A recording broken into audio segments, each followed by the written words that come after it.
सब उम्मीदें टूट गईं, तब किस्मत ने एक मौका दिया। उसको मिला परफेक्ट लाइफ सिस्टम का रूल एकदम सिंपल था, लड़कियों पे पैसा खर्च करो और 3 गुना वापस पाओ। फिर क्या था, एमसी ने शुरू कर दिया अपना टॉप पे पहुंचने का सफर। क्या मस्त तरीका था ऊपर उठने का। उसका नाम था शुनान। एक टाइम पे सब उससे जलते थे। कॉलेज में सबसे अमीर लड़का, हर कोई उसकी लाइफस्टाइल का दीवाना था। कॉलेज में हर जगह उसी की चर्चा होती थी। एमसी जैसे ही कॉलेज में कदम रखता, एविएशन क्लास की टॉप सीनियर लड़कियां भी उस पे फिदा हो जाती। हैंडसम और अमीर, डेटिंग के मामले में तो भाई उसी का राज था। सुना है फ्रेशर साल में तो कई अप्सराएं भी उस पे लट्टू हो गई थी। जो वांटिंग, जिसकी फिगर मुझसे भी अच्छी है, वो भी आसानी से नहीं पिघलती थी। लेकिन जैसे ही मैंने हिचकिचाया, मौका हाथ से निकल गया। लेकिन उसकी ये शानो शौकत वाली लाइफ जूनियर साल में अचानक खत्म हो गई। घर का बिजनेस ठप हो गया, लाखों का कर्जा चढ़ गया और उसकी दुनिया पूरी तरह से बदल गई। अब तो शुनान अपने रूममेट्स को इंटरनेट कैफे चलने के लिए भी बोलता तो वो ठंडा जवाब देते, भाई हम इतने क्लोज नहीं हैं। क्या अभी भी खुद को राजा बेटा समझता है? जो दोस्त भाई भाई करते थे वो भी दूर भागने लगे। उसके माँ बाप और बहन को भी एक टूटे फूटे किराए के घर में शिफ्ट होना पड़ा और वो भी वापस हॉस्टल आ गया। उसकी पूरी लाइफ पलट गई। वो अछूत शुनान, उसकी शानो शौकत, सब कुछ बीते जमाने की बात हो गई। उसका भविष्य अनिश्चित था, कंफ्यूजन और निराशा से भरा हुआ। फिर एक दिन उसकी गर्लफ्रेंड ने उसको मिलने बुलाया। एकदम शांत चेहरे से उसने कहा, ये सब यहीं खत्म होता है शुनान, मुझे नहीं लगता हमारा कोई फ्यूचर है। तुम्हें कोई समझदार और बेहतर लड़की मिल जाएगी। एमसी एकदम सुन्न हो गया। वो वांटिंग को देखता रह गया, एकदम चौंक गया। वांटिंग 3 साल बाद, क्या ये सब सच है? क्या तुम इतनी बेरहम हो सकती हो? उसने अपनी आवाज में थोड़ी सी नाराजगी के साथ कहा। वांटिंग ठंडी हंसी हंसते हुए बोली, ऐसे बात कर रहे हो जैसे कोई आशिक हो। क्या तुम्हें सच में लगता है हमारे बीच इतना प्यार था? तुम्हें मुझसे बेहतर पता होना चाहिए। वो थोड़ी देर रुकी, फिर अचानक चिढ़ते हुए बोली, मुझे वांटिंग मत बुलाओ, ये बहुत पुराना हो गया है। अगर हम कभी फ्यूचर में मिले भी तो भूल जाओ, मत मिलना। मेरे दोस्त यहाँ है, मुझे जाना है। जैसे ही वो जाने लगी, एमसी ने गाड़ी का दरवाजा जोर से बंद कर दिया। वो सारे डिजाइनर बैग जो मैंने तुम्हें दिए थे, अब तो तुम उनका इस्तेमाल नहीं करोगी, क्यों न मुझे वापस कर दो। ये सुनकर वांटिंग का चेहरा गुस्से से लाल हो गया। शुनान, थोड़ी इज्जत रखो। 3 साल में तुमने मुझे बस कुछ घटिया बैग दिए और अब ब्रेकअप के बाद वो भी वापस मांग रहे हो। एमसी थोड़ा सा मुस्कुराया, ठीक है, मुझे पैसे भी नहीं चाहिए, क्यों न हम पुरानी यादें ताज़ा कर लें। तभी गाड़ी में बैठे आदमी ने खिड़की खोलकर ठंडे लहजे में कहा, वांटिंग बैठ जाओ, परेशान मत हो। फिर एमसी की तरफ मुड़कर बोला, छोटे भाई कहाँ जा रहे हो? मैं छोड़ देता हूँ। एमसी मन ही मन बोला, मैं वांटिंग बोलता हूँ तो अजीब लगता है और ये बोल रहा है तो ठीक है, क्या मजाक है? फिर उसने शांत लहजे में जवाब दिया, नहीं, मेरी जगह पास ही है, बस कुछ कदम दूर। गाड़ी में बैठा आदमी बोला, वांटिंग, और मुझे कोई जल्दी नहीं है, हम बस तुम्हारी चिंता कर रहे हैं। छोटे भाई, मैं तुम्हें घर छोड़ देता हूँ ताकि देख लूँ तुम ठीक हो। शुनान ने मन ही मन सोचा, ये तो माइंड गेम खेल रहा है, सीधा दिल पे वार कर रहा है, लेकिन मैं भी कच्चा खिलाड़ी नहीं हूँ। उसने गाड़ी के दरवाजे पर झुककर कहा, बड़े भाई आप अच्छे आदमी हो, आपकी चिंता के लिए शुक्रिया, लेकिन मेरी जगह सच में पास है, बस कुछ कदम दूर। उसने गाड़ी के दरवाजे को थपथपाते हुए कहा, वांटिंग अच्छी लड़की है, उसका ख्याल रखना। शुनान ने गहरी सांस ली और कहा, आदमी होने के नाते हमें औरतों को बेस्ट देना चाहिए। और हाँ, वांटिंग की कुछ पसंदें हैं, याद रखना। पहले, उसे ओकामोटो 001 कंडोम पसंद है। स्टॉकिंग ज्यादा महंगी न हो, लेकिन अच्छी क्वालिटी वाली, थोड़ी अनकंफर्टेबल होती है। उसके फेवरेट आउटफिट्स नर्स यूनिफॉर्म और पुलिस यूनिफॉर्म है। ये सुनते ही गाड़ी में बैठे आदमी का चेहरा पीला पड़ गया। उसका चेहरा गुस्से से टेढ़ा हो गया। अगले ही पल उसने गाड़ी का एक्सीलेटर दबा दिया। इंजन दहाड़ा और गाड़ी तेजी से भाग गई। एमसी वहीं खड़ा रहा, गाड़ी को दूर जाते हुए देखता रहा। उसके चेहरे पर हल्की सी ठंडी मुस्कान थी।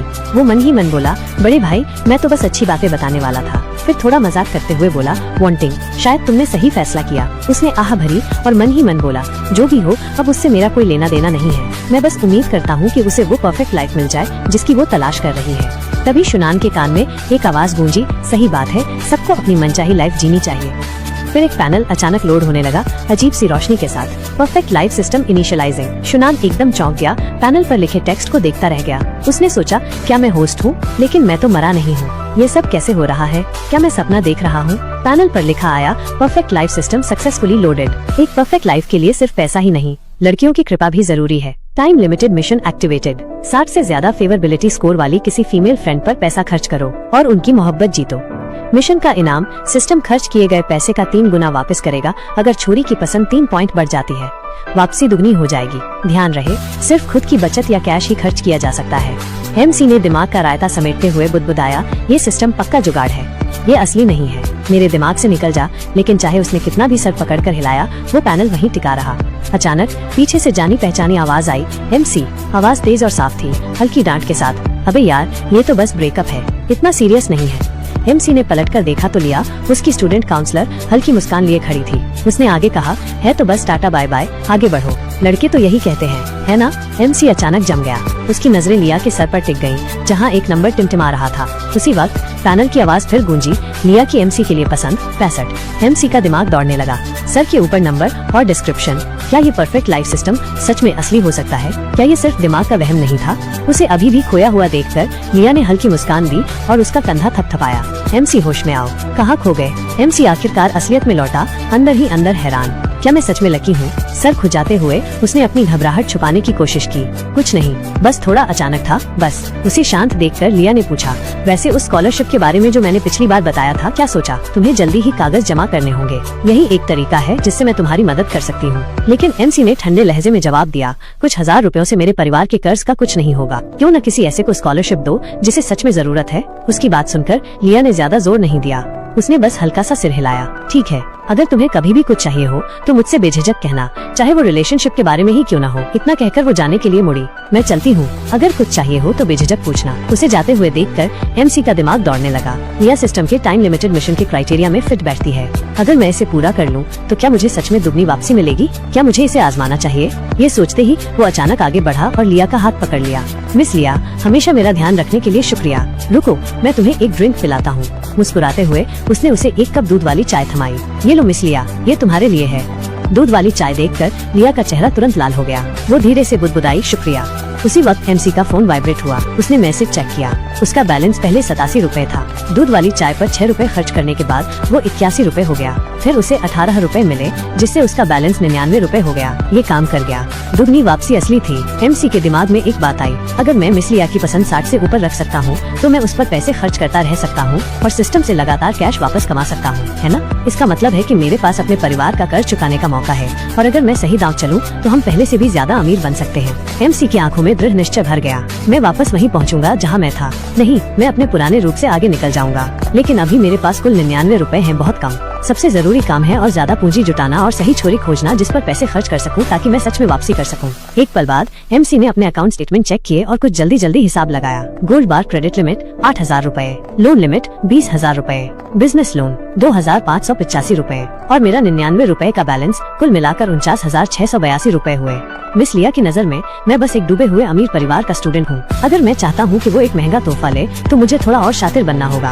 वक्त बीतता गया। 1 घंटे बाद एमसी ने पहले ही एक हैंडबैग खरीद लिया था और उसे तुरंत कचरे में फेंक दिया। ये बैग 39,800 रुपए का था, इस साल के स्प्रिंग कलेक्शन का हिस्सा। मुझे कहना पड़ेगा, ये बढ़िया क्वालिटी का रेप्लिका मिस लिया को लेने के लिए काफी अच्छा है। लिया के अपार्टमेंट के बाहर खड़ा होकर उसने दरवाजा खटखटाया, सोचते हुए मुझे हैरानी है कि मिस लिया का कोई बॉयफ्रेंड है या नहीं। दरवाजा खुला और लिया हैरान दिखी। एमसी तुम हो? एमसी ने एक हल्की मुस्कान दी और धीरे से कहा, सॉरी आपको परेशान किया मिस लिया। क्या आप खाना बना रही थी? लिया ने उसे हल्की शक की नजर से देखा। क्या बात है?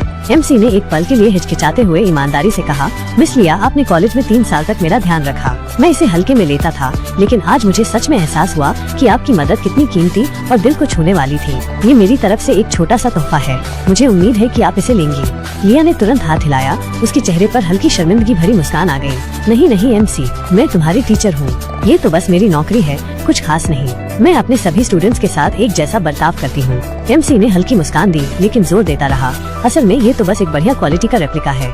इसकी कीमत सिर्फ 200 रुपए है। मिस लिया, आपको मेरी पारिवारिक स्थिति पता है। क्या आपको लगता है कि मैं पैसे बर्बाद कर सकता हूँ? आपने मेरी इतनी मदद की है और मैं बदले में कुछ दिए बिना इसे लेना नहीं चाहता। ये बैग शायद ज्यादा कीमती न हो, लेकिन ये मेरी कृतज्ञता का एक छोटा सा इशारा है। अगर आपको बुरा न लगे तो प्लीज इसे ले लीजिए। एक पल हिचकिचाने के बाद लिया ने आखिरकार सिर हिलाया। ठीक है, जब तुम इतना जोर दे रहे हो तो मैं इसे ले लेती हूँ। मैं किसी दिन शायद किसी छुट्टी या तुम्हारे जन्मदिन पर इसका एहसान चुका दूंगी। जब वो बात कर रहे थे तभी किचन से अचानक जलने की बदबू आई। लिया की आंखें हैरानी से फैल गईं। वो किचन की तरफ भागी चिल्लाते हुए, ओ नहीं, मेरी सब्जी जल रही है। उसने किचन से अपना सिर बाहर निकाला और देखा कि एमसी अभी भी दरवाजे पर मुस्कान लिए खड़ा है। उसने कहा, एमसी तुमने अभी तक खाना नहीं खाया है ना? रुको और हमारे साथ खाओ। एमसी ने मन ही मन मुस्कुराते हुए सोचा, जब तक मिस लिया का कोई बॉयफ्रेंड नहीं है मैं उसके करीब जा सकता हूँ। वो जानता था कि नजदीकी बातचीत से उसकी पसंद बढ़ाई जा सकती है, जिससे वो सिस्टम से और ज्यादा कैश वापस कमा सकता है। तभी उसके फोन पर वाइब्रेशन हुई। स्क्रीन पर एक ट्रांसफर नोटिफिकेशन आया। अकाउंट नंबर 098 में जमा 119,400 रूपए। मौजूदा बैलेंस 120,200 रूपए। अपना बैलेंस बढ़ता हुआ देखकर एमसी खुशी से झूम उठा। 39,800 रूपए के हैंडबैग पर 119,400 रूपए का कैश वापस मिला, 3 गुना। लागत घटाने के बाद उसने लगभग 80,000 रूपए का फायदा कमाया। उसने पहले 880,000 रूपए खर्च किए थे, लेकिन ये पहली बार था जब उसने सच में पैसे कमाए। खुद के दम पर पैसे कमाना जबरदस्त लग रहा था। यही जवानी है, यही जीत है। जब वो अपनी खुशी में डूबा हुआ था, तभी लिया की आवाज ने उसे होश में लाया। एमसी बैठो और खाओ। कहाँ खो गए? एमसी ने टेबल पर नजर डाली। वहाँ 2 लोगों के लिए बर्तन रखे थे। उत्सुकता से उसने पूछा, सिर्फ हम दोनों मिस लिया, तुम्हारा बॉयफ्रेंड कहाँ है? लिया एक पल के लिए चौंकी, फिर हल्की हंसी। बॉयफ्रेंड? वो तो ऐसी समस्या है जो मैंने अभी तक सुलझाई नहीं है। स्थिति समझते हुए एमसी ने अजीब तरह से कहा, मिस ली, मुझे आपकी सफाई में मदद करने दीजिए, बस 1 मिनट लगेगा। हालांकि इससे पहले कि वो हिल भी पाता, एक अचानक आवाज आई, तुम क्या सोच रहे हो, क्या कर रहे हो? शिन युआन तेजी से मुड़ा और देखा कि लिया की छोटी बहन लिंग दरवाजे पर खड़ी है। उसकी आंखें शत्रुता से भरी हुई थीं। घबराकर शिन युआन ने जल्दी से समझाया, कुछ नहीं बस। इसी बीच लिया ने देखा कि उसकी बहन वापस आ गई है और मुस्कुराई, आज तुम इतनी देर से घर क्यों आई हो? आओ। शिन युआन की ओर मुड़ते हुए उसने अपनी बहन का परिचय कराया, ये मेरी छोटी बहन लिंग है। शिन युआन ने उससे मुलाकात की। एमसी ने उसकी तरफ देखा। उसकी आंखों में साफ नफरत देखकर उसे थोड़ी घबराहट हुई। उसने जल्दी से नमस्ते किया। अरे हाय। लिंग ने एकदम रूखे अंदाज में जवाब दिया, मुझे ठीक नहीं लग रहा। वहाँ अजीब सी चुप्पी छा गई। माहौल में तनाव महसूस करते हुए एमसी ने जल्दी से कहा, मिस ली, मैंने आने से पहले ही खाना खा लिया था, मुझे कॉलेज वापस जाना चाहिए, फिर मिलेंगे। लिया थोड़ी हैरान हुई, लेकिन तू तो बैठने ही वाला था, इतनी जल्दी क्या है? जैसे ही एमसी वहाँ से निकला, लिंग अपनी बहन के कान में फुसफुसाई, दीदी तुझे पता भी है क्या चल रहा है? वो लड़का तेरे पीछे पड़ा है, उसके इरादे ठीक नहीं है। लिया का चेहरा थोड़ा सख्त हो गया। उसने जल्दी से बात काट दी, बकवास मत कर, एमसी सिर्फ मेरा स्टूडेंट है, चल बैठ और खा, ज्यादा मत सोच। कॉलेज वापस आकर एमसी गहरे विचारों में डूबा हुआ चल रहा था। अब किस पर पैसा उड़ाऊं? मिस ली टीचर है, मतलब थोड़ा संभल कर रहना होगा, और वो जे की तरह दिखावटी भी नहीं लगती। जब वो सोच में डूबा हुआ था, तभी किसी ने अचानक उसके कंधे पर टक्कर मारी। मुड़कर देखा तो उसका रूममेट वांग हाईबाओ था। वांग हाईबाओ के हाथ कांप रहे थे, क्योंकि उसने अपना फोन उठाया और दबी आवाज में कहा, भाई। Oh my God, Fong Menwei. वो अभी अभी ली जियान पोंग के साथ मूवी देखने गई थी। पोंग मेनवेई, वांग हाईबाओ हमेशा उसे इसी नाम से बुलाता था। वो इंटरनेशनल ट्रेड क्लास की सबसे हॉट लड़की थी, और वो लड़की जिससे वो चुपके चुपके प्यार करता था। उनकी कभी बात नहीं हुई थी, यहाँ तक कि एक शब्द भी नहीं बोला था। खबर सुनकर एमसी अजीब तरह से हंसा, चलो तुम्हें शुभकामनाएं। वांग हाईबाओ उलझन में दिख रहा था, भाई ये कैसा रिएक्शन है, कहीं तू मेरा मजाक तो नहीं उड़ा रहा? तभी उन दोनों ने अचानक फोंग मेनवेई को अपने सामने देखा। वांग हाईबाओ की आंखें उत्साह से चमक उठी। वो अभी अभी ली जियान पोंग के साथ मूवी देखने गई थी, लेकिन भाई वो बाद में होटल नहीं गए। मैं बहुत खुश हूँ, इसका मतलब है कि अभी भी मेरे पास मौका है ना? एमसी ने वांग हाईबाओ को देखा, थोड़ा चिढ़कर, तू किसी लड़की की तरह है, लेकिन उसके नौकर की तरह बर्ताव करता है। हाईबाओ तुझे इससे क्या मिलता है? लेकिन तभी एमसी की आंखें अचानक फैल गईं और उसकी धड़कन तेज हो गई। उसने दबी आवाज में कहा, शिट, उसके सर के ऊपर भी एक नंबर है, और वो मिस ली से भी ज्यादा है। जैसे ही फोंग मेनवेई गुजरी, उसकी दोस्त ने उसे फुसफुसाया, क्या तूने सुना? एमसी का अभी अभी उसकी गर्लफ्रेंड से ब्रेकअप हुआ है। ये सुनकर फोंग मेनवेई एमसी को देखे बिना नहीं रह पाई। उसकी दोस्त ने आगे कहा, मुझे एमसी कभी पसंद नहीं आया, याद है फ्रेशमैन मिलिट्री ट्रेनिंग के दौरान मुझे तुझे उससे बात करने के लिए नहीं कहना चाहिए था, या उसे वो ड्रिंक भी नहीं दिलानी चाहिए थी। अमीर बच्चों का मिजाज खराब होता है, उन्हें लगता है कि उनके परिवार के पास पैसा है तो वो सबसे ऊपर है। ये समझ में आता है, लेकिन अगर उनका परिवार दिवालिया हो जाए और वो फिर भी उतने ही घमंडी रहें, तो उन्हें कौन छोड़ेगा? अच्छा हुआ तुम दोनों का चक्कर नहीं चला, वरना तेरी जिंदगी के 3 साल बर्बाद हो जाते। एमसी ने अचानक देखा कि फोंग मेनवेई की उसके प्रति पसंद तेजी से गिर रही है। उसने भौहें सिकोड़ी, आखिरकार मुझे एक लड़की मिली जिसकी मेरे प्रति थोड़ी पसंद पहले से है, और वो अचानक गिर रही है। नहीं, मैं चुपचाप बैठकर ये होने नहीं दे सकता। जल्दी में उसने वांग हाईबाओ का कंधा पकड़ा और फुसफुसाया, हाईबाओ, अगर मैं फोंग मेनवेई को डेट करने लगूं तो तुझे बुरा तो नहीं लगेगा? वांग हाईबाओ ने एक ऐसा पोज दिया जो उसे सबसे हॉट लगा और मुस्कुराया। समस्या ये है कि जब तेरे पास बहुत पैसा था, तब भी तू कैंपस की सबसे खूबसूरत लड़की को नहीं पटा पाया, और अब तुझे लगता है कि तू पटा लेगा। लेकिन अगर तू सच में जानना चाहता है तो नहीं, मुझे बुरा नहीं लगेगा। जब तक वो ली जियान पोंग के साथ नहीं है, वो जिससे चाहे डेट कर सकती है। एमसी उत्साह से मुस्कुराया, मुझे इसी का इंतजार था, मैं उसके पीछे जा रहा हूँ। उसके मुंह से शब्द पूरी तरह से निकले भी नहीं थे कि वो फोंग मेनवेई की ओर दौड़ पड़ा। उसने जोर से चिल्लाया, फोंग मेनवेई, फोंग मेनवेई। वो और उसकी दोस्त दोनों जम गए। किसी ने उम्मीद नहीं की थी कि एमसी अचानक उसे आवाज देगा। उसकी दोस्त जल्दी से उसके सामने आ गई। उसे सावधानी से देखते हुए, एमसी क्या चाहिए? एमसी मुस्कुराया। उसका लहजा शांत था। असल में मैं पूछना चाहता था कि क्या तू कल फ्री है? मैंने 4 सीजन सुशी में टेबल बुक की है। क्या तू मेरे साथ डिनर पर चलेगी? फॉन्ग मेन वेई अचानक मिले निमंत्रण से चौंक गई। उसकी दोस्त हालांकि एमसी के पैसों के बारे में ज्यादा शंकित थी। उस जापानी रेस्टोरेंट में एक मील 1000 युआन से शुरू होती है। क्या तू सच में खर्च कर सकता है? एमसी की मुस्कान स्थिर रही क्योंकि उसने धीरे से कहा, डिनर के बाद चलो टहलते हैं। मुझे एक छोटी सी मदद चाहिए। मैं चाहता हूँ कि तू मेरी छोटी बहन के जन्मदिन के लिए एक तोहफा चुनने में मेरी मदद करे। अगर तुझे ठीक लगे तो मुझे कल दोपहर तक बता देना। फॉन्ग मेन वेई कुछ कह पाती, एमसी बस मुस्कुराया और कहा, मैं चलता हूँ, कल बात करते हैं। फॉन्ग मेन वेई एक पल के लिए हिचकिचाई और पूछा, हमने अभी अभी ली जियान पोंग के साथ मूवी देखी है और अब मैं किसी और के साथ डिनर पर जा रही हूँ, क्या ये ठीक है? हालांकि उसकी सबसे अच्छी दोस्त ने अलग तरह से सोचा। वो मुस्कुराई और कहा, चलना, ये कोई बड़ी बात नहीं है। इसके अलावा ये टॉप टियर जापानी खाना है। उसकी सबसे अच्छी दोस्त ने आगे कहा, एमसी थोड़ा दिखावटी हो सकता है, लेकिन कम से कम वो हैंडसम तो है। ली जियान पोंग सिर्फ अमीर है। अगर एमसी का परिवार अभी भी अच्छा कर रहा होता तो ली जियान पोंग टक्कर में भी नहीं होता। फॉन्ग मेन वेई एक पल के लिए हिचकिचाई, लेकिन अंत में उसकी दोस्त की बातों ने उसे मना लिया। हल्की मुस्कान के साथ उसने कहा, ठीक है, ये सिर्फ डिनर और थोड़ी शॉपिंग है। ऐसा नहीं है कि मैं कुछ गलत कर रही हूँ। मैं तुझे बाद में टेक्स्ट कर दूंगी। और इसलिए अगली शाम दोनों योजना के अनुसार जापानी रेस्टोरेंट में मिले। जल्द ही वेटर आ गया। एमसी ने जो प्रीमियम 2 लोगों का खाना ऑर्डर किया था उसे टेबल पर रख दिया, जो शुन्युआन ने ऑर्डर किया था। वेटर के जाते ही फॉन्ग मेई ने शुन्युआन को देखा और बोली, सुना है तेरे घर में आजकल थोड़ी दिक्कत चल रही है, तुझे ऐसे पैसे उड़ाने की क्या जरूरत है? शुन्युआन ने मस्त मुस्कान देते हुए कहा, अरे छोड़ ना, यहाँ का जापानी खाना एकदम झक्कास है, पूरा वसूल है। फॉन्ग मेई के सिंपल एक्सप्रेशन और थोड़ी झिझक को देखकर शुन्युआन के दिमाग में अजीब सी हलचल हुई। उसने खुद को समझाया, शांत रह, शांत रह। 2 महीने से ताश नहीं खेले हैं, इसकी मौजूदगी से घबरा मत, बस शांत रह, शांत रह। फॉन्ग मेई को थोड़ा अजीब लग रहा था। शुन्युआन की हरकतों ने उसे छुआ, लेकिन उसे थोड़ा शक भी हुआ।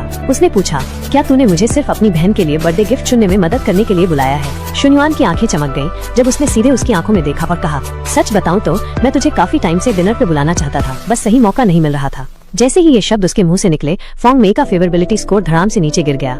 शुन्युआन को झटका लगा, क्या इसे मेरा जवाब पसंद नहीं आया? इसका फेवरेबिलिटी अचानक फिर से क्यों गिर गया? उसने अपनी आवाज थोड़ी नरम करते हुए कहा, याद है मिलिट्री ट्रेनिंग के टाइम तू मुझे ड्रिंक पिलाया करती थी और रात को मुझसे बातें करती थी, वो यादें मेरे दिल में हमेशा रहेंगी। फॉन्ग मेई आश्चर्य से देखती है और मुस्कुराती है।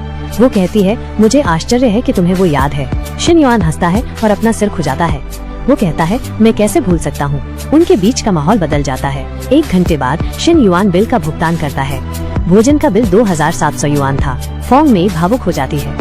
वो सोचती है कि ये भोजन लगभग उसकी पूरे महीने की कमाई के बराबर है। जबकि ले जियांपिंग, जो एक अमीर परिवार से है, उनके मूवी डेट के दौरान कंजूस था और उसे एक अच्छे रेस्टोरेंट में भी नहीं ले गया। उसी समय शुन्युआन के फोन पर एक टेक्स्ट मैसेज आता है।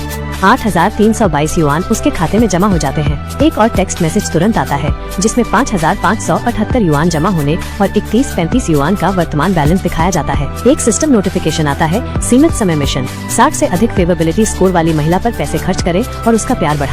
मिशन रिवॉर्ड, खर्च किए गए पैसे 3 गुना वापस मिलेंगे। यदि फेवरेबिलिटी 3 अंक बढ़ती है तो रिफंड 2 गुना हो जाएगा।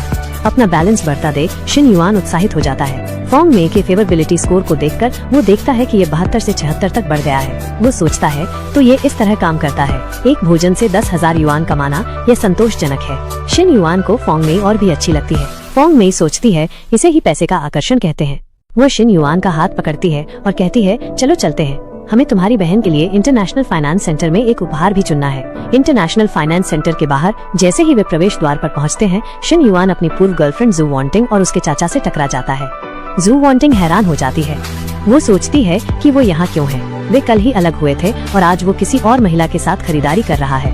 उसके बगल में खड़ा बूढ़ा आदमी शुन्युआन को तिरस्कारपूर्ण नजरों से देखता है और कहता है, तुम्हारे जैसे गरीब छात्र यहाँ क्या कर रहे हैं? चाचा गुस्से में सोचता है कि उसने जू वॉन्टिंग के लिए महंगे हैंडबैग पर इतना पैसा खर्च किया और अब ये गरीब लड़का किसी और महिला के साथ यहाँ खरीदारी करने की हिम्मत कर रहा है। शुन्युआन फॉन्ग मेई से कहता है, चलो हम किसी और स्टोर में चलते हैं। ये देखकर बूढ़ा आदमी मुस्कुराता है। वो कहता है, जब तुम प्रवेश द्वार पर हो ही तो अंदर आकर देख क्यों नहीं लेते, ये मुफ्त है। पीछे न हटते हुए जू वॉन्टिंग कहती है, तुम यहाँ क्या कर रहे हो और ये कौन है? शुन्युआन मुस्कुराता है और कहता है, यह एक संयोग है, मैं अपनी बहन के लिए उपहार खरीदने आया हूँ। बूढ़ा आदमी हंसता है और कहता है, तुम यहाँ उपहार खरीदोगे? तुम्हें लगता है कि तुम कुछ भी खरीद सकते हो? जू वॉन्टिंग फॉन्ग मेई के पास झुकती है और कहती है, मैडम मैं तुम्हें नहीं जानती, लेकिन तुम्हें एक सलाह देती हूँ, ऐसे लोगों के झांसे में मत आओ। शुन्युआन की आंखें ठंडी हो जाती हैं। वो फॉन्ग मेई को अपने पीछे खींचता है और कहता है, तुम्हें इससे कोई मतलब नहीं है। झांसा? मैंने किसका झांसा दिया? बूढ़ा आदमी कहता है, शिन युआन, जू वांटिंग से ऐसे बात नहीं करते। एक असली आदमी को जिम्मेदार होना चाहिए। जू वांटिंग तुम्हारी एक्स है और हम सभी को तुम्हारी पारिवारिक स्थिति के बारे में पता है। तुम दिवालिया हो और कर्ज में डूबे हुए हो। अमीर होने का नाटक करने की जरूरत नहीं है, कोई तुम पर हंसेगा नहीं। शिन युआन कोई जवाब नहीं देता, लेकिन उसके मन में इन दोनों के लिए घृणा बढ़ जाती है। वो सोचता है कि वे एक दूसरे के लिए एकदम सही हैं। तभी एक सिस्टम नोटिफिकेशन आता है, एक परिपूर्ण जीवन को कभी भी दूसरों द्वारा तुच्छ नहीं समझा जाना चाहिए। तुरंत बाद एक नया सीमित समय मिशन दिखाई देता है। 60 से अधिक फेवरेबिलिटी स्कोर वाली महिला पर पैसे खर्च करें और दूसरों में नकारात्मक भावनाएं पैदा करें। रिवॉर्ड, मेजबान के कारण उत्पन्न होने वाली नकारात्मक भावना के हर 5 अंक के लिए मेजबान को दोगुनी नकद वापसी मिलेगी। नोट, ये मिशन महिलाओं पर खर्च करने के लिए नियमित कैशबैक बोनस के साथ स्टैक किया जा सकता है। शिन युआन मुस्कुराता है। वो जू वांटिंग और बूढ़े आदमी के फेवरेबिलिटी स्कोर की जांच करता है और दोनों नकारात्मक में होते हैं। वो सोचता है, मैं इसे जाने देने की योजना बना रहा था। मैं सार्वजनिक रूप से तमाशा नहीं करना चाहता था, लेकिन तुम दोनों ने इसे धक्का दिया। चूँकि सिस्टम ने मुझे एक मिशन दिया है, इसलिए मैं अब पीछे हटने का कोई कारण नहीं देखता हूँ। बिना किसी हिचकिचाहट के शिन युआन फोंग मेई का हाथ पकड़ता है और आत्मविश्वास से स्टोर में चला जाता है। स्टोर क्लर्क, जिसने शिन युआन के परिवार की दिवालियापन के बारे में सुना था, उसकी सेवा करने में हिचकिचाता है।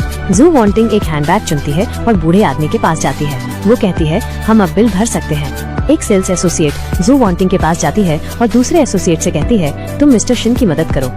वो सोचती है, जाहिर है अधिक खर्च करने वाला वीआईपी ग्राहक तुम्हें मिलता है और मुझे वो मिलता है जो शायद कुछ भी नहीं खरीदेगा। एक छोटे बालों वाली महिला सेल्स एसोसिएट एक बॉक्स लेकर आती है। वो जू वांटिंग से कहती है, मिस जू, आपकी पसंद बहुत अच्छी है। ये एक्सेसरीज आपकी सुंदरता को और बढ़ाती हैं, कुछ ग्राहकों के विपरीत जिनके पास स्पष्ट रूप से कुछ भी नहीं है।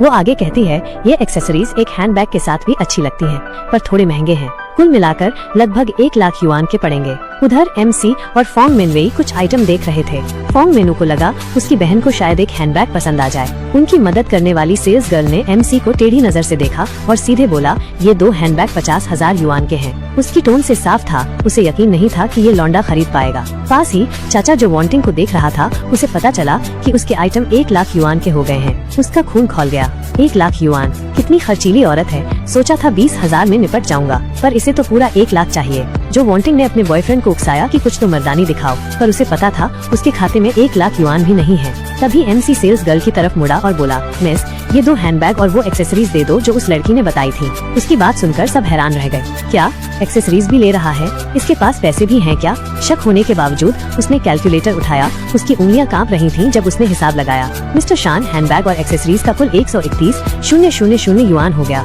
एमसी का दिमाग दौड़ा। सही है, रात के खाने के बाद कमाई पूरी करने के लिए एकदम सही रकम है।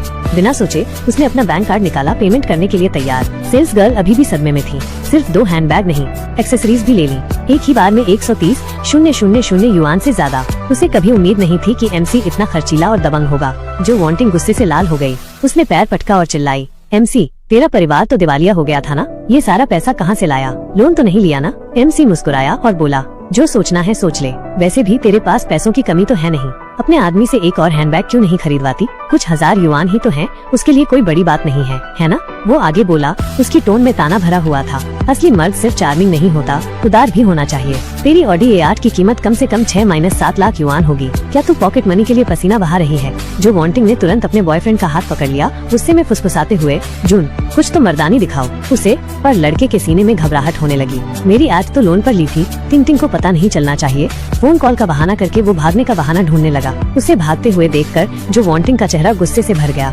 उसने एमसी को आखिरी बार घूर कर कहा, अपने काम से काम रखो। फिर वो मुड़कर चली गई। उन दोनों के जाते ही एमसी ने देखा कि उनकी इज्जत और भी कम हो गई थी।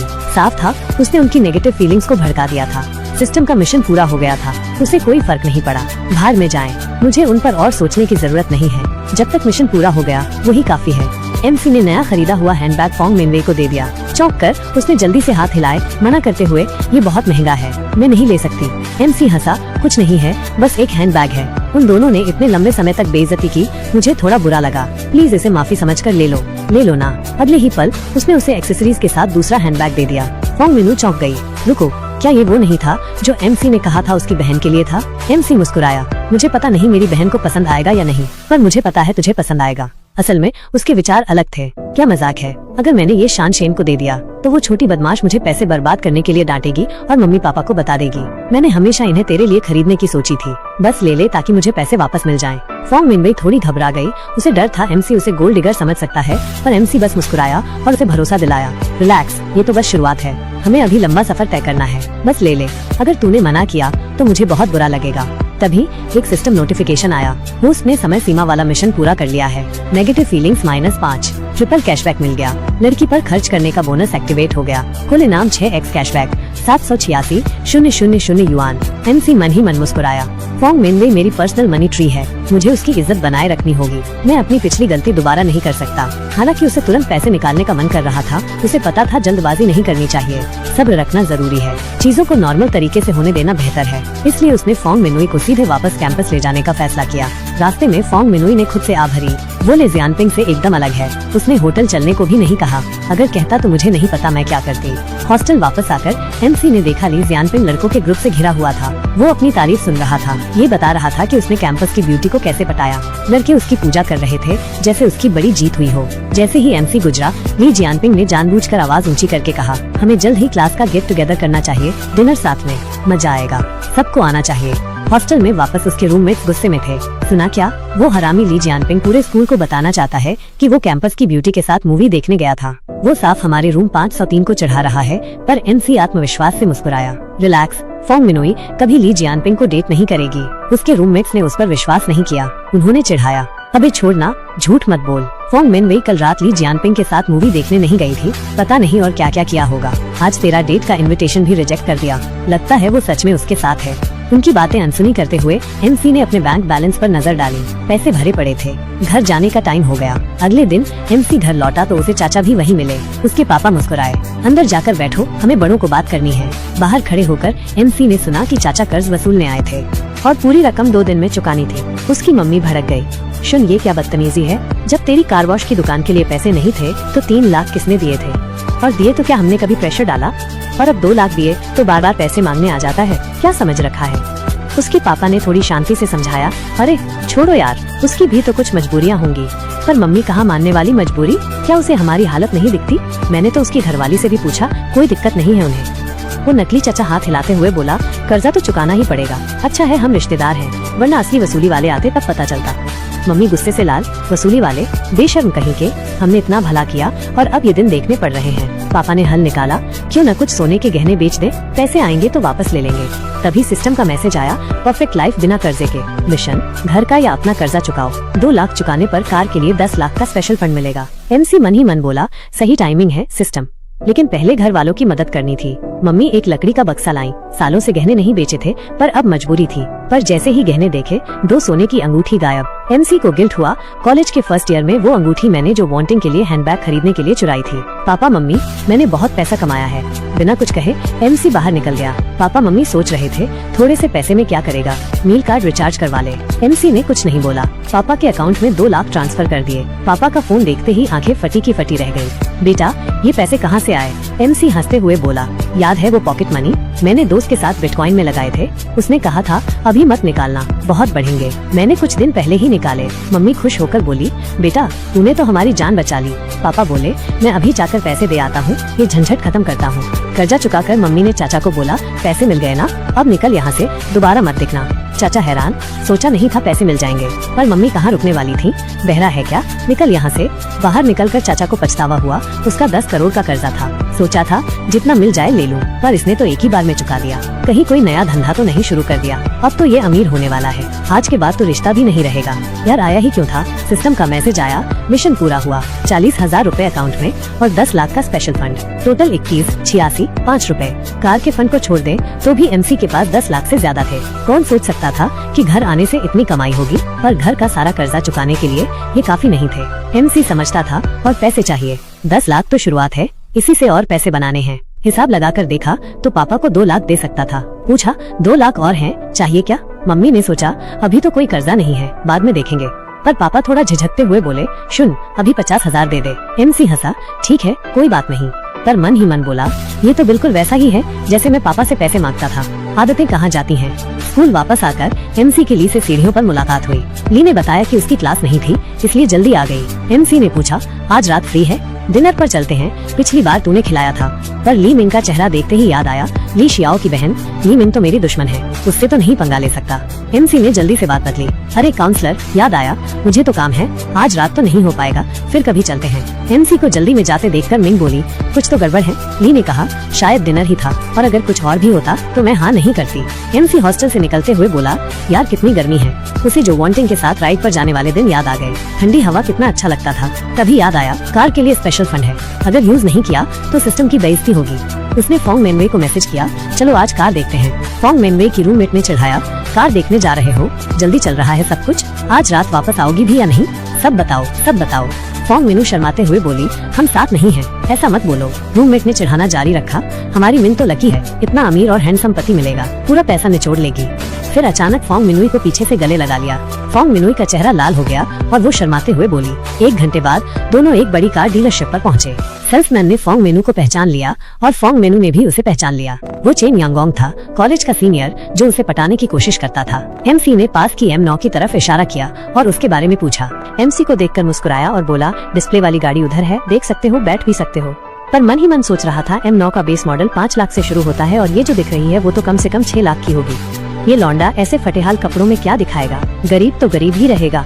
लड़की को 4S शोरूम में लाकर क्या दिखाएगा। उसकी नजर फोंग मेनवे पर टिक गई। आज भी उतनी ही सुंदर है, तभी तो हाई स्कूल में क्रश थी। पर अब मैं वो मामूली लौंडा नहीं हूँ जो 3,000 कमाता था, अब 2 लाख की अकॉर्ड चलाता हूँ और प्रीमियम शोरूम में 10,000 से ज्यादा कमाता हूँ। लड़कियाँ तो प्रैक्टिकल होती हैं, मेरे जैसे कामयाब और सेटल लौंडे ही उनकी पसंद होते हैं। वो फोंग मेनवे के पास आकर धीरे से बोला, आज रात फ्री हो, डिनर पर चलते हैं। फोंग मेनवे ने थोड़ा मुँह बनाया और बिना सोचे मना कर दिया, थैंक्स, पर आज प्लान है। तभी एमसी गाड़ी में बैठने जा रहा था, बोला, टेस्ट ड्राइव कर सकता हूँ। चिन योंग का मुंह बन गया। मैं मिंग से बात कर रहा था और ये बीच में आ गया। ये गाड़ी खरीद तो सकता नहीं, टेस्ट ड्राइव का शौक है, टाइम खराब कर रहा है। उसने ठंडे स्वर में कहा, टेस्ट ड्राइव वाली गाड़ी तो बॉस ले गए। एमसी मन ही मन हंसा, क्या मुझे बच्चा समझ रखा है। आते ही M9 दिख गई थी। अगर टेस्ट ड्राइव करवानी है तो किसी और को देख लूंगा। बिना कुछ कहे एमसी रिसेप्शन पर जाकर बोला, कोई और सेल्समैन मिलेगा क्या, टेस्ट ड्राइव करनी है। चा गर्मजोशी से मुस्कुराते हुए, हाय हेलो, मैं चा, सेल्स कंसल्टेंट, कैसे मदद कर सकती हूँ। तभी एक और सेल्स कंसल्टेंट चिन योंग के पास आकर बोला, चिन योंग, ये तेरा क्लाइंट नहीं है क्या, चा को क्यों दे दिया। चिन योंग हंसते हुए बोला, मुझे क्या पड़ी है, चा टाइम खराब करेगी। कोई गरीब स्टूडेंट M9 खरीदने और टेस्ट ड्राइव करने की बात कर रहा है, क्या ये पॉसिबल है। दूसरे कंसल्टेंट ने भौहें चढ़ाई, पर अगर खरीद लिया तो। चिन योंग हंसते हुए बोला, क्या खाक खरीदेगा, लड़की को दिखाने के लिए नाटक कर रहा है। ऐसे लौंडे बहुत देखे हैं मैंने। चा पैसेंजर सीट पर बैठी एमसी को गाड़ी के फीचर्स बता रही थी, पर एमसी का ध्यान चा पर था। प्रोफेशनल भी है और फिगर भी फोंग मेनवे से कम नहीं है। आजकल ऑटो इंडस्ट्री में यही तो चलता है ना, कितनी खबरें आती हैं कि सेल्स गर्ल्स डील के लिए कुछ भी कर जाती हैं। चा ने मुस्कुराकर पूछा, सर बजट क्या है। एमसी ने आराम से जवाब दिया, स्टॉक में है क्या, आज ही घर ले जाना है। चा हैरान थी, ज्यादातर कस्टमर झिझकते हैं, गाड़ी को बार बार देखते हैं, मोल भाव करते हैं, पर ये लौंडा एक टेस्ट ड्राइव और ऑर्डर देने को तैयार, कीमत भी नहीं पूछी। क्या ये ज्यादा जल्दी नहीं है, और अगर ये सीरियस है तो चिन योंग ने इसे जाने कैसे दिया। उसने जल्दी से स्टॉक चेक किया और एमसी को बताया, अभी तो स्टॉक में नहीं है, पर 1 हफ्ते में आ जाएगी। एमसी सीधा बोला, ऑर्डर आज ही देना है। चा के दिमाग में हलचल मची, 6 लाख से ऊपर की गाड़ी है और ये सीधा खरीदने की बात कर रहा है, क्या इसे ड्रीम कस्टमर कहते हैं या कोई और चाल है। फिर भी उसने प्रोफेशनल रहते हुए कहा, थोड़ा रुकिए, कॉन्ट्रैक्ट बनाता हूँ, 50,000 का डिपॉजिट लगेगा। चिन योंग को अभी भी विश्वास नहीं हो रहा था। उसने चा से पूछा, चा ये लौंडा क्या कर रहा है। चा अपनी डेस्क पर बैठकर बोली, खरीद रहा है। चिन योंग अभी भी मानने को तैयार नहीं था, हंसते हुए बोला, ये सिर्फ दिखावा कर रहा है, पैसे देने की बारी आएगी तो गायब हो जाएगा। ऐसे लौंडे बहुत देखे हैं हमने। दूसरे कंसल्टेंट ने भी कहा, मैंने इतने सालों में ऐसा कस्टमर नहीं देखा जो इतना बेफिक्र होकर खरीद रहा है। चा ने बिना कोई भाव दिखाए कहा, मिस्टर शिन सिर्फ खरीद नहीं रहे, पूरा पेमेंट कर रहे हैं। ये सुनकर दोनों की बोलती बंद हो गई, मुंह खुले के खुले रह गए। यार बड़ी डील मिस कर दी हमने। कॉन्ट्रैक्ट साइन करने के बाद चा ने प्यार से पूछा, मिस्टर शिन कोई सवाल हो तो पूछ सकते हैं, कहीं छोड़ना है क्या। एमसी कुछ बोलता उससे पहले फोंग मेनवे ने उसे खींचकर मना कर दिया, कोई जरूरत नहीं, हम टैक्सी ले लेंगे। चा को थोड़ा अजीब लगा, उसे लगा कि वो एमसी के साथ ज्यादा ही फ्रेंडली हो गई थी, जिससे फोंग मेनवे को जलन हो रही है। एमसी ने फोंग मेनवे को देखा, लगता है जल रही है। उसने मुस्कुराकर कहा, मिनू चलो डिनर करते हैं। फोंग मेनवे ने रूखे स्वर में जवाब दिया, चलो। एमसी ने समझाया, वो सिर्फ सेल्स गर्ल है और मैं कस्टमर, बस इतना ही है। फोंग मेनवे को पूरी तरह से यकीन नहीं हुआ। मैंने देखा तुम उससे कितने खुश होकर बातें कर रहे थे और उसका सोशल मीडिया भी चेक चेक कर रहे थे। एमसी ने हाथ हिलाकर कहा, ये तो आदत है, कोई नया दोस्त बनता है तो उसका प्रोफाइल चेक करना पड़ता है। फोंग मिनवे के मन में अजीब सी फीलिंग आई, जलन। उसे एहसास हुआ कि एमसी किसी और लड़की से बात कर रहा था तो उसे बुरा लग रहा था। पर क्यों? हमारा तो कोई रिश्ता भी नहीं है, फिर मुझे ऐसा क्यों लग रहा है? एमसी को इतना पैसा खर्च करते देखकर उसे समझ आ गया कि एमसी दूसरी लड़कियों को भी अट्रैक्ट करेगा। उसे एमसी को अपने पास रखने का कोई तरीका ढूंढना होगा। माहौल में बदलाव देखकर एमसी ने बात बदलते हुए कहा, चलो पहले खाना खाते हैं, फिर IFC चलकर तुम्हारा गिफ्ट लेंगे। फोंग मिनवे झिझकी, हमेशा तुम ही पे करते हो, मैं मटेरियलिस्टिक नहीं दिखना चाहती। पर एमसी हंसते हुए बोला, लड़कियों के पास बहुत सारे हैंडबैग होना नॉर्मल है। हफ्ते के 7 दिन 7 अलग बैग। असल में उसके दिमाग में कुछ और चल रहा था। लड़कियों पर पैसे खर्च करने से वो खुश होती हैं और मुझे ट्रिपल कैशबैक मिलता है। जितना खरीदूंगा उतना कमाऊंगा। ये सबसे स्मार्ट इन्वेस्टमेंट है। कुछ मिनट बाद रेस्टोरेंट में एमसी ने जानबूझकर पूछा, मीनू ठंडा पियोगी या गरम? फोंग मीनू समझ गई, उसका चेहरा लाल हो गया। शर्माते हुए बोली, ठंडा। एमसी को थोड़ा अजीब लगा, जो वांटिंग के साथ गए हुए 2 महीने हो गए हैं, सच में मुझे थोड़ा टाइम निकालना पड़ेगा। 3 घंटे बाद रात हो चुकी थी। एमसी और फोंग मिनवे ने मॉल में बहुत सारी लग्जरी चीजें खरीदी, ब्रेसलेट, हैंडबैग, घड़ियां, कुल मिलाकर 8,80,000 से ज्यादा खर्च किए। फिर भी उसके खाते में 22,50,000 बचे थे। मॉल से निकलते ही एमसी ने उससे कहा, मीनू आज रात हॉस्टल नहीं चलते, ठीक है? ये सुनकर फोंग मिनवे का चेहरा लाल हो गया। थोड़ी देर सोचने के बाद शर्माते हुए हाँ कह दिया। 30 मिनट बाद ग्रैंड लक्स होटल के रूम नंबर 808 में एमसी शॉवर में था और फोंग मिनवे बेड पर बैठी अपना फोन पकड़े अपनी बेस्ट फ्रेंड के मैसेज का जवाब देने के बारे में सोच रही थी। उसकी दोस्त ने पूछा था कि वो अभी तक हॉस्टल क्यों नहीं आई। उसने बहाना बनाया, कुछ काम आ गया है, थोड़ी देर में आ जाऊंगी। पर असली बात तो ये थी कि सॉरी लिंगलिंग, एमसी ने इतना कुछ दिया है, मना करना मुश्किल है। आधे घंटे बाद फोंग मिनवे ने सोचा, चैनलिंग सही कह रही थी, ये उतना डरावना नहीं है जितना सोचा था। एमसी को उम्मीद नहीं थी कि फोंग मिनवे इतनी। मजा आ गया, पर यार थक गया, लगता है थोड़ी कसरत करनी पड़ेगी। एमसी को आराम करने का मौका भी नहीं मिला कि फोंग मिनवे फिर से आगे बढ़ी। ये देखकर एमसी घबरा गया, यार ये तो हद हो रही है। अगले दिन एमसी फ्रेश होकर हॉस्टल लौटा। उसे पता था सिस्टम के मिशन सिर्फ कर्जा चुकाने में मदद नहीं करेंगे, कैशबैक भी मिलता रहेगा। अभी उस पर 52,000 का कर्जा था, कई लोन ऐप और क्रेडिट कार्ड का मिलाकर। सबसे पहले उसे वही चुकाना था, फिर 1 लाख वो जो लियू हैंग ने तब दिए थे जब उसका परिवार दिवालिया हो गया था। उसके दोस्तों ने तो साथ छोड़ दिया था, पर लियू हैंग ने कुछ नहीं कहा, तुरंत पैसे दे दिए। जैसे ही एमसी हॉस्टल में घुसा, उसका एक रूममेट दांत ब्रश करते हुए चिढ़ाने लगा, अबे थर्ड ब्रो, कल रात कहाँ था? क्लास ग्रुप चैट देखी? आज पार्टी है, आएगा? ली जियानपिंग ने नई गाड़ी ली है, बड़ा शो ऑफ कर रहा है। मुझे तो लगता है काउंसलर ने सब सेट करवाया होगा। कितना दिखावा है, अगर नहीं आएगा तो तेरे 200 रुपए क्लास फीस के बर्बाद हो जाएंगे। एमसी ने बेपरवाही से कहा, नहीं आ रहा। तभी उसके फोन पर लियू हैंग का मैसेज आया, बहुत दिन हो गए, डिनर और बार पर चलते हैं, चिल करते हैं। तभी सिस्टम का नया मिशन आया, होस्ट को 10 लाख का स्पेशल इन्वेस्टमेंट फंड मिला है, पूरी रकम 1 हफ्ते में लगानी है। मिशन रिवॉर्ड, बिजनेस से होने वाली कमाई डबल मिलेगी। एमसी का दिल धड़कने लगा, बिजनेस वाला मिशन, यही तो चाहिए था। इतना पैसा पड़ा है, कोई अच्छा इन्वेस्टमेंट ढूंढना होगा। लियू हैंग का बार अभी बन रहा है, क्यों न कुछ पैसे लगाकर देखूं? बिना सोचे उसने लियू हैंग को जवाब दिया, आ रहा हूँ। नानजिंग रेस्टोरेंट के चांगलोंग प्राइवेट डाइनिंग रूम में लिंग गुआंग याओ बेचैन होकर बोला, ली किसका इंतजार कर रहे हैं? भूख लग रही है। बाकी 2 भी बोले, हाँ यार, सब इम्पोर्टेंट लोग तो आ गए हैं। लियू हैंग ने आराम से जवाब दिया, रिलैक्स, भूख लगी है तो स्टार्टर ऑर्डर करो, एमसी आने वाला है। लिंग गुआंग याओ ने मुंह बनाया, एमसी वो तो दिवालिया हो गया था, फिर भी हमारे साथ घूम रहा है। लियू हैंग का चेहरा थोड़ा सख्त हो गया, आज मैं ट्रीट दे रहा हूँ, तू नहीं। पसंद नहीं है तो जा सकता है। एमसी और मैं बचपन के दोस्त हैं, ये अलग बात है। तभी डाइनिंग रूम का दरवाजा खुला और एमसी अंदर आया। उसने बताया टैक्सी ली थी, पर ड्राइवर ने लंबा रास्ता ले लिया, शायद ट्रैफिक था। लिंग गुआंग याओ हंसते हुए बोला, टैक्सी? यहाँ कौन है जो लग्जरी गाड़ी में नहीं आया? टैक्सी लेना प्रॉब्लम नहीं है, असली सवाल तो ये है कि तेरा कोई पर्सनल ड्राइवर है भी या नहीं। एमसी कुछ बोलता, उससे पहले दरवाजा फिर खुला। इस बार चा थी। लियू हैंग तुरंत उठकर बोला, दोस्तों ये मेरी गर्लफ्रेंड चा है, ये 4S शोरूम की सेल्स गर्ल से भी अच्छी है।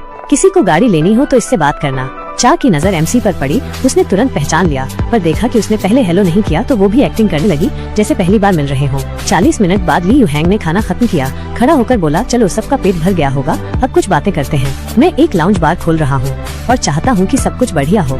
तुम सब मेरे करीबी दोस्त हो, इसलिए तुम्हें भी पैसे कमाने का मौका दे रहा हूँ। कौन इन्वेस्ट करना चाहता है? वो थोड़ी देर रुका, फिर बोला, स्टार्टअप कॉस्ट 24 लाख है, मैं 30% इक्विटी देने को तैयार हूँ, लगभग 7 लाख का इन्वेस्टमेंट। क्या कहते हो? रूम में सन्नाटा छा गया। लिंग गुआंग याओ सोच रहा था, ली के परिवार का तो हर साल लाखों का प्रॉफिट होता है, फिर 7 लाख के लिए दूसरों से पैसे क्यों मांगेगा? लगता है पापा ने पिछले फेल इन्वेस्टमेंट के बाद पैसे देने बंद कर दिए हैं। सिया अपने दिमाग में हिसाब लगा रहा था। 7 लाख 2 साल लगेंगे बचाने में। जियो जुंग गैंग का मुंह बना हुआ था। हम तो खाने पीने आए थे, अचानक इन्वेस्टमेंट की बात कहाँ से आ गई।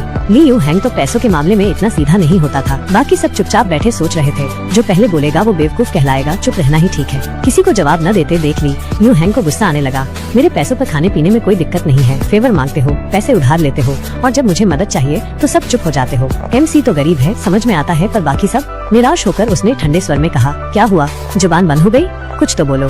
लिंग गुआंग याओ ने आखिरकार बोला, ली मुझे लगता है अभी इन्वेस्टमेंट का सही टाइम नहीं है। अगर सिर्फ कैश फ्लो की दिक्कत है तो हम सब थोड़े थोड़े पैसे मिला के काम चला सकते हैं। बाद में बिजनेस से प्रॉफिट हो तो वापस कर देना। इन्वेस्टर बनने में तो तेरा ही नुकसान है ना? सिया ने भी हामी भरी। बिल्कुल, इन्वेस्टर बनने में तेरा नुकसान है, बिजनेस से प्रॉफिट हो तो वापस कर देना, है ना दोस्तों? बाकी सब चुप थे पर सोच यही रहे थे। ली यू हैंग का बिजनेस रिकॉर्ड तो डिजास्टर है। हॉट पॉट रेस्टोरेंट और KTV दोनों पिट गए। अब लाउंज बार खोल रहा है, पैसे तो पानी में ही जाएंगे। हम सब तो अभी घर वालों के पैसों पे जी रहे हैं, अलाउंस से तो खर्चे भी पूरे नहीं होते। ली यू हैंग ने दांत पीसे। मैं तो जेन्युइन इन्वेस्टमेंट का मौका दे रहा था, असली पैसे कमाने का तरीका, पर ये लोग तो ऐसे ट्रीट कर रहे हैं जैसे भीख मांग रहा हूँ। और लिंग गुआंग याओ ने तो मेरी बात को ही घुमा दिया। उसका चेहरा सख्त हो गया। ड्रिंक रखते हुए बोला, छोड़ो, किसी को इंटरेस्ट नहीं है तो बात खत्म करते हैं। लिंग गुआंग याओ हंसा। यही सही एटीट्यूड है ली, इन्वेस्टमेंट और पार्टनरशिप बहुत कॉम्प्लिकेटेड है, चलो खाओ पियो और मजे करो। MC चुपचाप देख रहा था, सोच रहा था, मैंने इन लोगों को पहचान लिया था। जब मेरा परिवार दिवालिया हुआ तो साथ छोड़ दिया था। ली यू हैंग को क्यों नहीं छोड़ा? ये सब तो बिगड़े हुए अमीर बच्चे हैं, घर वालों के पैसों पर जी रहे हैं। इन्हें क्या पता कि साथ देना क्या होता है। ली यू हैंग जाने वाला था, तभी MC बोला, मैं 7 लाख इन्वेस्ट करूंगा। रूम में सन्नाटा छा गया। ली यू हैंग रुककर MC को देखने लगा, हैरान होकर। लिंग गुआंग याओ हंसते हुए बोला, ये तो मजाक है ना, हम सब एक दूसरे को जानते हैं। जियो जुंग गैंग ने MC के कंधे पर हाथ रखकर हंसते हुए कहा, मुंह पर थोड़ा पानी डाल ले, मजाक का मूड नहीं है अभी। सिया हंसते हुए बोला, बच्चे, मैं तुझसे कुछ साल बड़ा हूँ, बहुत देखा है। अपनी औकात जानने से ज्यादा जरूरी है ये जानना कि कब चुप रहना है। लिंग गुआंग याओ ने भी चिढ़ाते हुए कहा, हाँ MC, तुझे याद भी है यहाँ कैसे आया था? चाहिए तो टैक्सी के पैसे मैं दे दूँ। क्या सोच रही थी? मिस्टर शिन 30% स्टेक में इन्वेस्ट कर रहे हैं। सब लौंडे सोच रहे हैं कि वो खाली हवाबाजी कर रहा है। कल ही तो 6 लाख युआन की गाड़ी पूरी पेमेंट करके खरीदी थी। इतनी हैसियत वाले बंदे के लिए 7 लाख युआन लगाना कोई बड़ी बात नहीं है। वो MC के बचाव में कुछ बोलना चाहती थी पर हिचकिचाई। मैं तो बाहर की हूँ, अगर अभी टांग अड़ाई तो फालतू का पंगा हो जाएगा, क्या करूँ? लेकिन MC ने उन सब की हंसी को इग्नोर किया और सीधे ली यू हैंग से बोला, 7 लाख ट्रांसफर हो गए हैं, अपना फोन चेक कर। ली यू हैंग के फोन पर तुरंत टिंग की आवाज आई। उसने खोला और देखा, सच में 7 लाख युआन का ट्रांसफर था। बिना कुछ कहे उसने स्क्रीन लिन गुआंग याओ को दिखा दी। लिन गुआंग याओ जम गया, नंबरों को घूर रहा था, एक एक डिजिट गिन रहा था। ये सच में 7 लाख है। चिन्ना अभी भी सोच रही थी कि बोले या नहीं, तभी उसने देखा कि कमरे का पूरा माहौल बदल गया है। ली गुआंग याओ का चेहरा उतर गया। वो बुदबुदाया, घर पर कुछ काम आ गया है, मुझे निकलना होगा। चिन्ना चौंक गई। क्या, तू जा रहा है? चिढ़कर ली गुआंग याओ ने झिड़क दिया, सवाल मत कर, बस चल, तेरे चाचा और एन तुझे ढूंढ रहे हैं। साया और भी कंफ्यूज हो गया। मेरे घर से तो कोई कॉल नहीं आया, कौन सी इमरजेंसी है? ली गुआंग याओ ने उसे चिढ़कर देखा, निकम्मा कजिन, टाइमिंग की अक्ल नहीं है। फिर उसके दिमाग में MC का ख्याल आया, अगर इतना रईस है तो टैक्सी में क्यों आया? साला नौटंकी कर रहा है और आज रात सारी लाइमलाइट ले गया।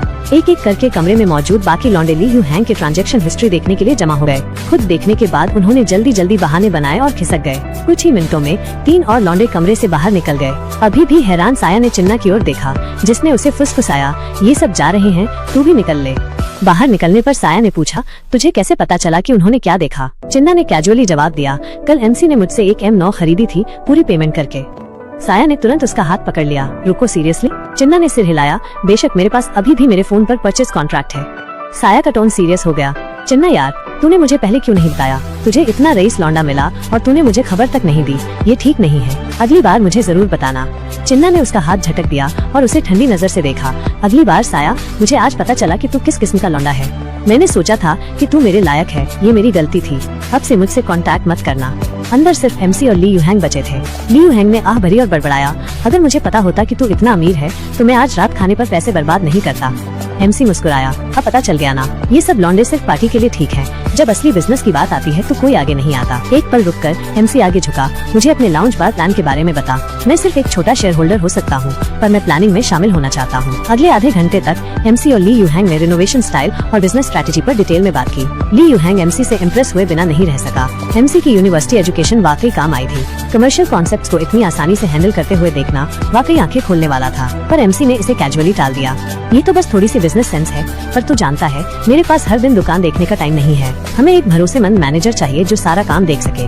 कुछ देर बाद एमसी को चिन्ना का मैसेज आया जिसमें कंफर्म किया गया था कि वो फ्राइडे को फाइनल पेमेंट करने और अपनी गाड़ी लेने 4S डीलरशिप आ सकता है। उसने तुरंत रिप्लाई किया, क्या तू कल रात फ्री है? मुझे गाड़ी के बारे में कुछ सवाल पूछने हैं पर्सनली। अपने फोन स्क्रीन को घूरते हुए चिन्ना ने थोड़ा भौहें सिकोड़ी, ये एमसी आखिर चाहता क्या है? इस बीच एमसी का दिमाग कैलकुलेशन में लगा हुआ था। फॉर्म मिन एक स्टेबल मनी सोर्स है, पर वो कितना कैशबैक जनरेट कर सकती है इसकी एक लिमिट है। मुझे अपनी इनकम बढ़ाने के तरीके ढूंढने होंगे। आखिर मुझे सिस्टम के बेनिफिट्स को मैक्सिमाइज करना है। और फिर चिन्ना है, शानदार लुक्स, कमाल का फिगर, उसकी जैसी टॉप टियर ब्यूटी पर पैसा खर्च करना बनता है। मैं इसे कैसे जाने दे सकता हूँ? अगले दिन चिन्ना एमसी के साथ अपनी मीटिंग के लिए तय किए गए रेस्टोरेंट में टाइम पर पहुँच गयी। उसी वक्त 4S डीलरशिप के जनरल मैनेजर जोंग सियोंग रेस्टोरेंट में घुसे। उसकी तेज नजरें तुरंत कोने में बैठी चिन्ना पर पड़ी। उसके चेहरे पर एक मुस्कान छा गई। वाह, क्या सरप्राइज है, वो यहाँ यूनिफॉर्म में है। मुझे डीलरशिप में उससे ठीक से बात करने का मौका नहीं मिलता, पर आज मेरा दिन है। उसने धीरे से अपने पीछे खड़े 2 लॉन्डों को इशारा किया और उन्होंने जल्दी से मैसेज समझ लिया, बहाना बनाकर खिसक गए। जाते वक्त वे आपस में फुसफुसाए, क्या लगता है बॉस चिन्ना को पटा लेंगे? उनकी बात पास में खड़े साया ने सुन ली। उसके चेहरे पर गुस्से का भाव आ गया। गुस्सा अंदर ही अंदर उबल रहा था। इस बीच जोंग सियोंग कॉन्फिडेंस से भरा हुआ चिन्ना की ओर एक चिढ़ाती मुस्कान के साथ बढ़ा। वाह, क्या कोइंसिडेंस है चिन्ना, तुझे यहाँ अकेले खाना खाते हुए देखने की उम्मीद नहीं थी। क्या मैं तेरे साथ बैठ सकता हूँ? चिन्ना शांत रही, कैजुअली जवाब दिया, सॉरी, मेरे पास पहले से ही किसी के साथ प्लान है। लेकिन जोंग को कोई फर्क नहीं पड़ा। वो हंसा, जैसे कि उसके शब्दों का कोई मतलब ही नहीं था। आओ चिन्ना, मैं तेरा बॉस हूँ, किसी दोस्त के साथ खाना खाने में कोई बुराई नहीं है, मेरे साथ क्यों नहीं बैठती? चिन्ना ने आखिरकार अपना सिर उठाया। उसकी नजरें बर्फीली हो गयी। प्लीज दूर रहो मिस्टर जोंग, तेरा परिवार है, इस तरह का बिहेवियर ठीक नहीं है। लेकिन जोंग सियोंग सिर्फ मुस्कुराया, पूरी तरह से बेपरवाह, बिना हिचकिचाए। वो उसके बगल में सीट पर बैठ गया और शरारत भरी नजर से देखा। तुझे बुरा लगता है कि मेरा परिवार है? ये आसान है, मैं बस डिवोर्स ले लूंगा। इस बीच साया, जिसने आखिरकार चिन्ना को ढूंढ लिया था, गुस्से से उबल रहा था। उसने मुझे इस मोटे सुअर के लिए छोड़ दिया। मैं सालाना 4-5 लाख कमाता हूँ, 3 लाख से ऊपर की गाड़ी चलाता हूँ, और फिर भी उसे लगता है कि मैं इस मोटे सुअर से कम हूँ। गुस्से से भरा हुआ साया चिल्लाया, तुम दोनों घटिया धोखेबाज मेरे पीछे चुपके से घूम रहे हो। क्या तुम्हें लगता है कि मैं बेवकूफ हूँ? जोंग सियोंग और चिन्ना दोनों चौंक गए, अचानक लगे इल्जाम से हैरान रह गए। भौहें सिकोड़ते हुए जोंग ने पूछा, तू कौन है? लेकिन साया ने अपना आपा खो दिया। चिल्लाते हुए उसने जोंग सियोंग पर सीधा मुक्का मारा। दोनों लौंडे तुरंत लड़ाई में उतर गए। साहा ने गुस्से में जोंग सियोंग पर हमला किया, जिससे रेस्तरां में अफरा तफरी मच गई। शुन युआन ने चुन्ना को बचाया और उसे वहाँ से ले गया। कार के अंदर चुप्पी छा गई। फिर धीमी आवाज में चुन्ना ने स्वीकार किया, असल में मैं साहा से पहले ही अलग हो गई थी। शुन युआन ने धीरे से सिर हिलाया, अच्छा, उसके असली रंग जल्द ही देख लेना बेहतर है। ये अब खत्म हो गया है, चिंता की कोई बात नहीं है। लेकिन चुन्ना अभी भी परेशान दिख रही थी। खत्म नहीं हुआ, जिसे मुक्का मारा वो जोंग सियोंग मेरा बॉस है। अब वो बिना मतलब मार खा गया, पता नहीं मुझसे कैसे बदला लेगा। एमसी ने भौहें उठाई और शांति से जवाब दिया, तो छोड़ दे वो नौकरी, निकल जा उस जगह से, इससे पहले कि वो तुझे भी लपेटे में ले ले। चिन्ना ने आह भरी और सिर हिलाया, इतना आसान नहीं है नई नौकरी ढूंढना। डीलरशिप बदलने का मतलब है फिर से शुरुआत करना, और सालों से बनाए हुए मेरे क्लाइंट्स और एक्सपीरियंस सब बर्बाद हो जाएगा। उसने धीरे से आह भरी, उसकी आवाज में थकान थी। सच कहूँ तो सेल्स में इतने साल हो गए, थक गई हूँ। मन करता है कोई छोटा सा कैफे खोल लूं, जब मन करे काम करूं, जब मन न करे बंद कर दूं। ऐसी आजादी कमाल की होगी। लेकिन एक ढंग के कैफे में कम से कम 3-4 लाख युआन लगेंगे, और मेरी अभी की बचत के हिसाब से पता नहीं कितना टाइम लगेगा। एमसी का दिमाग चमक उठा। ली यू हैंग के लिए 7 लाख अलग रखने के बाद भी मेरे पास 3 लाख बचे हैं मेरे एक्सक्लूसिव इन्वेस्टमेंट फंड में। उसकी आंखें चमक उठी। उसने चिन्ना की ओर मुड़कर कहा, तुझे कैफे खोलना है? अगर तेरे पास पैसे नहीं हैं तो कोई बात नहीं, लेकिन अगर कोई तुझमें इन्वेस्ट करने को तैयार हो जाए तो? चिन्ना हंसी और मजाक में एमसी के कंधे पर थपकी दी। साफ पता चल रहा था कि वो उसे मजाक समझ रही थी। अगर सच में कोई इन्वेस्टर मिल जाए तो मैं कल ही नौकरी छोड़ दूं और उसके लिए काम करूं, बिना सोचे समझे। लेकिन एमसी का चेहरा गंभीर था। उसने सीधे उसकी आंखों में देखा और कहा, ठीक है, तो कल ही नौकरी छोड़ दे। मैं 3 लाख इन्वेस्ट करूंगा तेरा कैफे खोलने में, और जब वो चल निकलेगा तो तू मेरे लिए काम करेगी। चिन्ना एक पल के लिए जम गए। उसकी आंखों में हिचकिचाहट थी। क्या वो सीरियस है? इस बीच एमसी अंदर ही अंदर मुस्कुरा रहा था। अभी तो सोच रहा था इसकी फेवरेबिलिटी कैसे बढ़ाऊं, और ये तो अपने आप बढ़ रही है। मुझे तो एक और पैसे का पेड़ उगता हुआ दिख रहा है। अभी भी हैरान, चिन्ना ने पलकें झपकाई और पूछा, तू मजाक कर रहा है ना? एमसी थोड़ा मुस्कुराया और बिना हिचकिचाए जवाब दिया, मैं बिल्कुल सीरियस हूँ।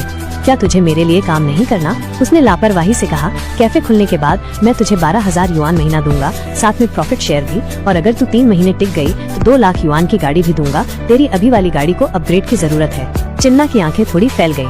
कोई सेल्स प्रेशर नहीं, सिर्फ 3 महीने का काम और गाड़ी भी। अगर हिसाब लगाऊं तो मेरी सालाना इनकम 3 लाख युआन से ऊपर होगी। लेकिन फिर उसके दिमाग में एक और ख्याल आया, रुको, क्या वो मुझे अपनी रखेल बनाना चाहता है? उसका दिमाग उलझन में घिर गया। ऑफर बहुत लुभावना था, बहुत ज्यादा, लेकिन वो ये भी जानती थी कि जिंदगी में कुछ भी मुफ्त नहीं मिलता। जिस पल वो मान जाएगी वो अदृश्य जंजीरों से बंध जाएगी। उसे किसी की पिंजरे की चिड़िया नहीं बनना था, खासकर दूसरी औरत बनकर तो बिल्कुल नहीं। गहरी सांस लेकर उसने उसकी आंखों में देखा और दृढ़ता से कहा, तुझे मेरे लिए ऐसा नहीं करना चाहिए। एमसी तुरंत उसकी चिंता समझ गया और साफ किया, ज्यादा मत सोच, मैं कॉफी चेन खोल रहा हूँ। ये पहला स्टोर सिर्फ पायलट है। अगर तुझे इंटरेस्ट है तो तू सिर्फ मेरी एम्प्लॉय होगी और कुछ नहीं। चिन्ना ने राहत की सांस ली, लेकिन अभी भी सावधान थी। अच्छा समझ गई, मुझे सोचने दो। जैसे ही बात शांत हुई, एमसी के फोन पर फॉन्ग मिन का मैसेज आया, क्या तू कोल्ड ड्रिंक के लिए फ्री है? एमसी ने स्क्रीन पर देखा और मुस्कुराया। इसकी भूख तो कभी मिटती ही नहीं। चिन्ना से अलग होने के बाद एमसी सीधे ग्रैंड लक्स होटल गया। रूम नंबर 808 में घुसते ही उसका दिमाग अभी भी प्लानिंग में लगा हुआ था। जैसे ही एमसी कमरे में घुसा, फॉन्ग मिन ने पीछे से उसे कसकर पकड़ लिया, जैसे उसे डर था कि वो छूटते ही गायब हो जाएगा। लेकिन अगले ही पल उसने अपनी नाक सिकोड़ी। एमसी के शरीर पर उसे एक अनजान खुशबू महसूस हुई, परफ्यूम। एमसी ने धीरे से सांस ली, उसका दिल धड़क गया। शिट, ये चिन्ना की गाड़ी से हो सकता है, उसका परफ्यूम बहुत तेज है, शायद मुझसे चिपक गया। फॉन्ग मिन की आंखों में शक की झलक दिखी। उसने अचानक उसे धक्का दिया। उसकी आवाज गुस्से में थी, सच बता, क्या तू मेरे पीछे किसी और औरत से मिलने गया था? एमसी ने तुरंत उसे वापस अपनी बाहों में खींच लिया। उसका स्वर जरूरी था, बिल्कुल नहीं, तू ही मेरी सब कुछ है। मैं आज 4S डीलरशिप में था, गाड़ी के पेपर वर्क कर रहा था। वो किसी सेल्सवुमन का परफ्यूम होगा। तू जानती है वो सेल्सवुमन कितनी फ्रेंडली होती हैं। फॉन्ग मिन ने आंखें सिकोड़ी। उसका गुस्सा थोड़ा कम हुआ। ठीक है, मैं अभी मान लेती हूँ, लेकिन अगर ऐसा दोबारा हुआ तो मुझे पहले बताना और उन सेल्सवुमन से दूर रह, समझा? एमसी ने जल्दी से सिर हिलाया, लेकिन अंदर ही अंदर वो हंस रहा था। ये बेवफाई की बात नहीं है, ये सिस्टम के मिशन की बात है। मुझे अलग अलग औरतों पर पैसे खर्च करने हैं ताकि कैशबैक मैक्सिमम हो सके। मैं सिर्फ एक के साथ कैसे बन सकता हूँ? फॉन्ग मिन ने कहा कि वो शावर लेने जा रही है, लेकिन इससे पहले कि वो हिलती, एमसी ने उसकी कलाई पकड़ ली और उसे पास खींच लिया। उसने फुसफुसाया, शावर की जरूरत नहीं है, मुझे तेरी खुशबू ऐसी ही पसंद है। फॉन्ग मिन धीरे से हंसी, उसके कान में फुसफुसाते हुए झुकी, तो हम एक जैसे हैं एमसी, मुझे भी तेरी खुशबू पसंद है। एमसी के अंदर उत्साह की लहर दौड़ गई। शिट, ये तो मेरी लाइन होनी चाहिए थी। मिन है, तू सच में मुझे आग लगा रही है, उसने उसके कान में फुसफुसाया। एमसी, मुझे तू बहुत पसंद है। 2 घंटे बाद फॉन्ग मिन अभी भी खुशी से चमक रही थी, जबकि एमसी ने लाचारी से आह भरी। इसकी स्टेमिना तो कमाल की है, ये तो जू वांग से भी ज्यादा नीडर है। उसे तो सारी खुशी मिल जाती है और मैं बिल्कुल थक जाता हूँ। उसने कड़वाहट से खुद से कहा, पता नहीं क्यों इस एक्टिविटी से इसकी फेवरेबिलिटी इतनी जल्दी बढ़ जाती है। पिछली बार एक रात में 86 हो गई थी, आज सिर्फ 2 राउंड में 90 हो गई। तभी सिस्टम का नोटिफिकेशन आया, जिसने उसे ख्यालों से बाहर निकाला। होस्ट ने एक इंडिविजुअल फेज, एक फेवरेबिलिटी मिशन में 90+ फेवरेबिलिटी स्कोर हासिल कर लिया है। मिशन पूरा हुआ। रिवॉर्ड इशू किए गए, 10 लाख युआन का लॉटरी टिकट, 10 लाख युआन का शॉपिंग वाउचर और एक अनयील्डिंग एक्सेबिलिटी कार्ड। एमसी की आंखें फैल गईं। 10 लाख का लॉटरी टिकट, इसका मतलब और भी कैश फ्लो। इससे तो मैं अपने परिवार का सारा कर्ज चुका सकता हूँ। और सबसे बड़ी बात, ये मेरे लिए बड़े कदम उठाने का मौका है। लेकिन फिर वो जम गया। रुको, अनयील्डिंग एक्सेबिलिटी, ये कैसा रिवॉर्ड है? उसकी आंखों में उत्साह की चमक थी। हे भगवान, क्या इसका मतलब है कि मैं लेवल अप करने वाला हूँ? सॉरी मिन, लगता है अब पासा पलटने वाला है। अब तू नहीं, मैं कंट्रोल में रहूंगा। बिना हिचकिचाए एमसी ने अनयील्डिंग एक्सेबिलिटी कार्ड का एक्टिवेशन बटन दबा दिया। जैसे ही एबिलिटी एक्टिवेट हुई, उसके शरीर में, खासकर एक खास हिस्से में, कच्ची ऊर्जा की बाढ़ आ गई। उसकी नसों में अभूतपूर्व ताकत दौड़ने लगी, जिससे वो जोर से हंस पड़ा। शिट, ये रिवॉर्ड तो कमाल का है। लगता है सिस्टम मुझे सच में समझता है। मुझे हमेशा वही देता है जिसकी मुझे जरूरत होती है। ये सोचते हुए कि उसने अभी 90 फेवरेबिलिटी थ्रेशोल्ड तोड़ा है, एमसी ने थोड़ी भौहें सिकोड़ी। ली शियाओ की फेवरेबिलिटी पहले ही 60 से ऊपर है, लेकिन अगर मुझे उसे मिन की तरह डेवलप करना है तो ये लंबा सफर होगा। फिर चिन्ना है, ब्लैक स्टॉकिंग्स वाली लंबी टांगों वाली ब्यूटी, उसकी फेवरेबिलिटी भी 60 पार कर चुकी है। मतलब उसे धीरे धीरे इन्वेस्ट करना होगा। वो सोच रहा था कि अगली कौन सी औरत 90 का मार्क तोड़ेगी, और सबसे जरूरी बात, सिस्टम इसके लिए किस तरह का रिवॉर्ड देगा। लेकिन ये बात की बात थी, फिलहाल तो उस अनयील्डिंग एक्सेबिलिटी कार्ड को टेस्ट करना था और देखना था कि इससे क्या बदलाव आता है। हालांकि फॉन्ग मिन एमसी की इन अंदरूनी कैलकुलेशन से अनजान थी। उसने उसे फिर से आते देखा और हैरान होकर पूछा, तू शावर लेने नहीं जा रहा था, वापस क्यों आ गया? एमसी मुस्कुराया। उसने उसका हाथ पकड़ा और आत्मविश्वास से उसकी आंखों में देखा। मैंने अपना इरादा बदल दिया, नहीं जाने का फैसला किया। फॉन्ग मिन के चेहरे पर थोड़ी उलझन दिखी। उसने थोड़ा सिर झुकाकर बुदबुदाया, एमसी, तू पहले से थोड़ा अलग लग रहा है। उधर शहर के दूसरे छोर पर चिन्ना के अपार्टमेंट में उसकी रूममेट चानिया सोफे पर बैठी थी। उसकी आंखें उत्साह से चमक रही थीं। चिन्ना, एक लड़का है, उसने मुझसे कहा कि वो 3 लाख युआन इन्वेस्ट करेगा मेरा स्टोर खोलने में, और 3 महीने बाद वो मुझे 2 लाख युआन की गाड़ी भी देगा। तुझे क्या लगता है, वो मुझे शुगर बेबी बनाना चाहता है?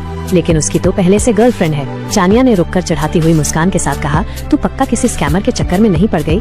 लेकिन चिन्ना ने सिर हिलाया। उसका चेहरा दृढ़ था। नहीं, ऐसा नहीं है। मैं उससे कई बार मिल चुकी हूँ।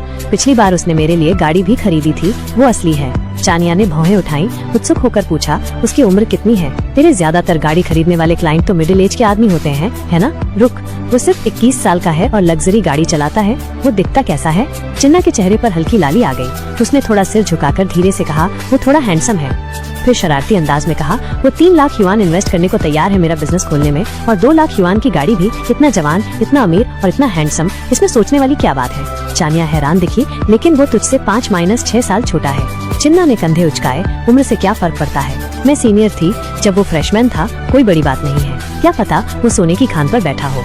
लेकिन चिन्ना की आंखों में थोड़ी अनिश्चितता थी, लेकिन उसकी पहले से गर्लफ्रेंड है। चानिया ने तिरस्कार से कहा, तो क्या गर्लफ्रेंड बीवी होती है? इतनी बेवकूफ मत बन, ऐसे लड़के को कौन छोड़ता है? अगर तूने सही दांव खेला तो वो तेरा हो जाएगा। चिन्ना चौंक गई, तू क्या कह रही है? चानिया मुस्कुराई, अगर तू इतनी अनश्योर है तो उसे मुझे दे दे, मैं संभाल लूंगी सब कुछ। चिन्ना हंसी और पलटवार किया, तू तो पहले से रिलेशनशिप में है ना? चानिया ने लापरवाही से कहा, अगर कोई असली फाइनेंसर मिल जाए तो मैं पल भर में सिंगल हो जाऊंगी। वैसे भी मुझे निकलना है, मेरा बॉयफ्रेंड घर आ गया है, बाद में बात करते हैं। 40 मिनट बाद होटल में वापस एमसी फोंग मिन को देखकर मुस्कुरा रहा था। मिन, तुझे नहीं लगता कि इस बार सब कुछ अलग था, ज्यादा ताकतवर? फोंग मिन अभी भी हाँफ रही थी। उसने धीरे से हंसते हुए कहा, वो कमाल का था। 40 मिनट में हमने 2 बार किया, मुझे तो यकीन नहीं हो रहा था। एमसी उसके कान में फुसफुसाया, तुझे पसंद आया? तो चलो फिर से करते हैं। फोंग मिन की आंखें हैरानी से फैल गईं। क्या तू अभी भी तैयार है? एमसी ने भौहें उठाई, शरारती अंदाज में कहा, मिन, अगर मुझे याद है तो तू डांस क्लास लेती थी, क्यों ना इस बार हम कुछ अलग करें, तू लीड ले। फोंग मिन ने थोड़ा भौहें सिकोड़ी एमसी को देखते हुए कहा, तू चाहता है कि मैं टॉप पर रहूं, लेकिन मुझे नहीं आता। एमसी मुस्कुराया, उसकी आंखों में शरारत थी। नहीं आता तो सीख लेगी, प्रैक्टिस से ही तो एक्सपीरियंस मिलता है। फोंग मिन ने लाचारी से मुस्कुराते हुए कहा, तू कितना बुरा है। अगली सुबह फोंग मिन स्कूल लौट गई। एमसी की सुबह कोई क्लास नहीं थी तो वो आराम से सोता रहा। तभी उसके दिमाग में एक ख्याल आया, शिट, सिस्टम की कैशबैक लॉटरी, मुझे चेक करना है। उसने जल्दी से अपना फोन उठाया और स्क्रीन को स्कैन किया। उसकी आंखें हैरानी से फैल गईं। 6 लाल नंबर, 3, 44, 22, 2, 26, 27 और आखिरी नीला नंबर 1। पूरा मैच। हे भगवान, 68 लाख युआन। उसका दिल जोर से धड़क रहा था। उसे अपनी आंखों पर यकीन नहीं हो रहा था। 68 लाख का जैकपॉट, ये तो आसमान से गिरी दौलत है। मुझे मम्मी पापा को बताना होगा। हमारा परिवार दिवालिया होने के बाद से बहुत मुश्किलों से गुजर रहा है। बहुत दिन हो गए जब हमें कोई अच्छी खबर मिली है। वो भागता हुआ घर पहुंचा और दरवाजा खोलते हुए चिल्लाया, मम्मी, मैं आ गया। उसकी माँ ने बेरुखी से जवाब दिया, हाँ, आ गया। इतना चिल्लाने की क्या जरूरत है, थोड़ा सलीका सीख ले। लेकिन एमसी इतना उत्साहित था कि उसे कोई फर्क नहीं पड़ा। पापा कहाँ हैं? उन्हें बुलाओ, मुझे आप दोनों को कुछ जरूरी बात बतानी है। उसके पिता ने शोर सुनकर आह भरी, क्या है इतना जरूरी? क्या मुझसे वापस नहीं आ सकता? क्या फिर से कोई पंगा कर लिया? नहीं, ये अच्छी खबर है, बस आ जाओ, आप दोनों को तैयार रहना होगा। गहरी सांस लेकर एमसी कान से कान तक मुस्कुराया, हम अमीर हो गए, 68 लाख युआन। उसकी माँ जम गई, उसकी आंखों में अविश्वास था।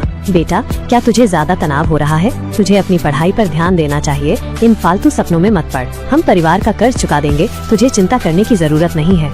एमसी ने अपना फोन उनके सामने लहराया। उसकी आवाज जरूरी थी, नहीं मम्मी, देखो ये सच है, मैंने सच में जीता है। उसके पिता ने झुककर देखा, उनकी आंखें चौड़ी हो गयी। अरे वाह, ये सच है, इसने सच में जीता है। उसकी माँ का शक हैरानी में बदल गया, क्या ये सच है? 68 लाख युआन? एमसी ने उत्साह से सिर हिलाया, हाँ, 20% टैक्स कटने के बाद भी मुझे 50 लाख से ज्यादा मिलेंगे। इस पैसे से हम अपना कर्ज चुका देंगे और आराम से रहेंगे।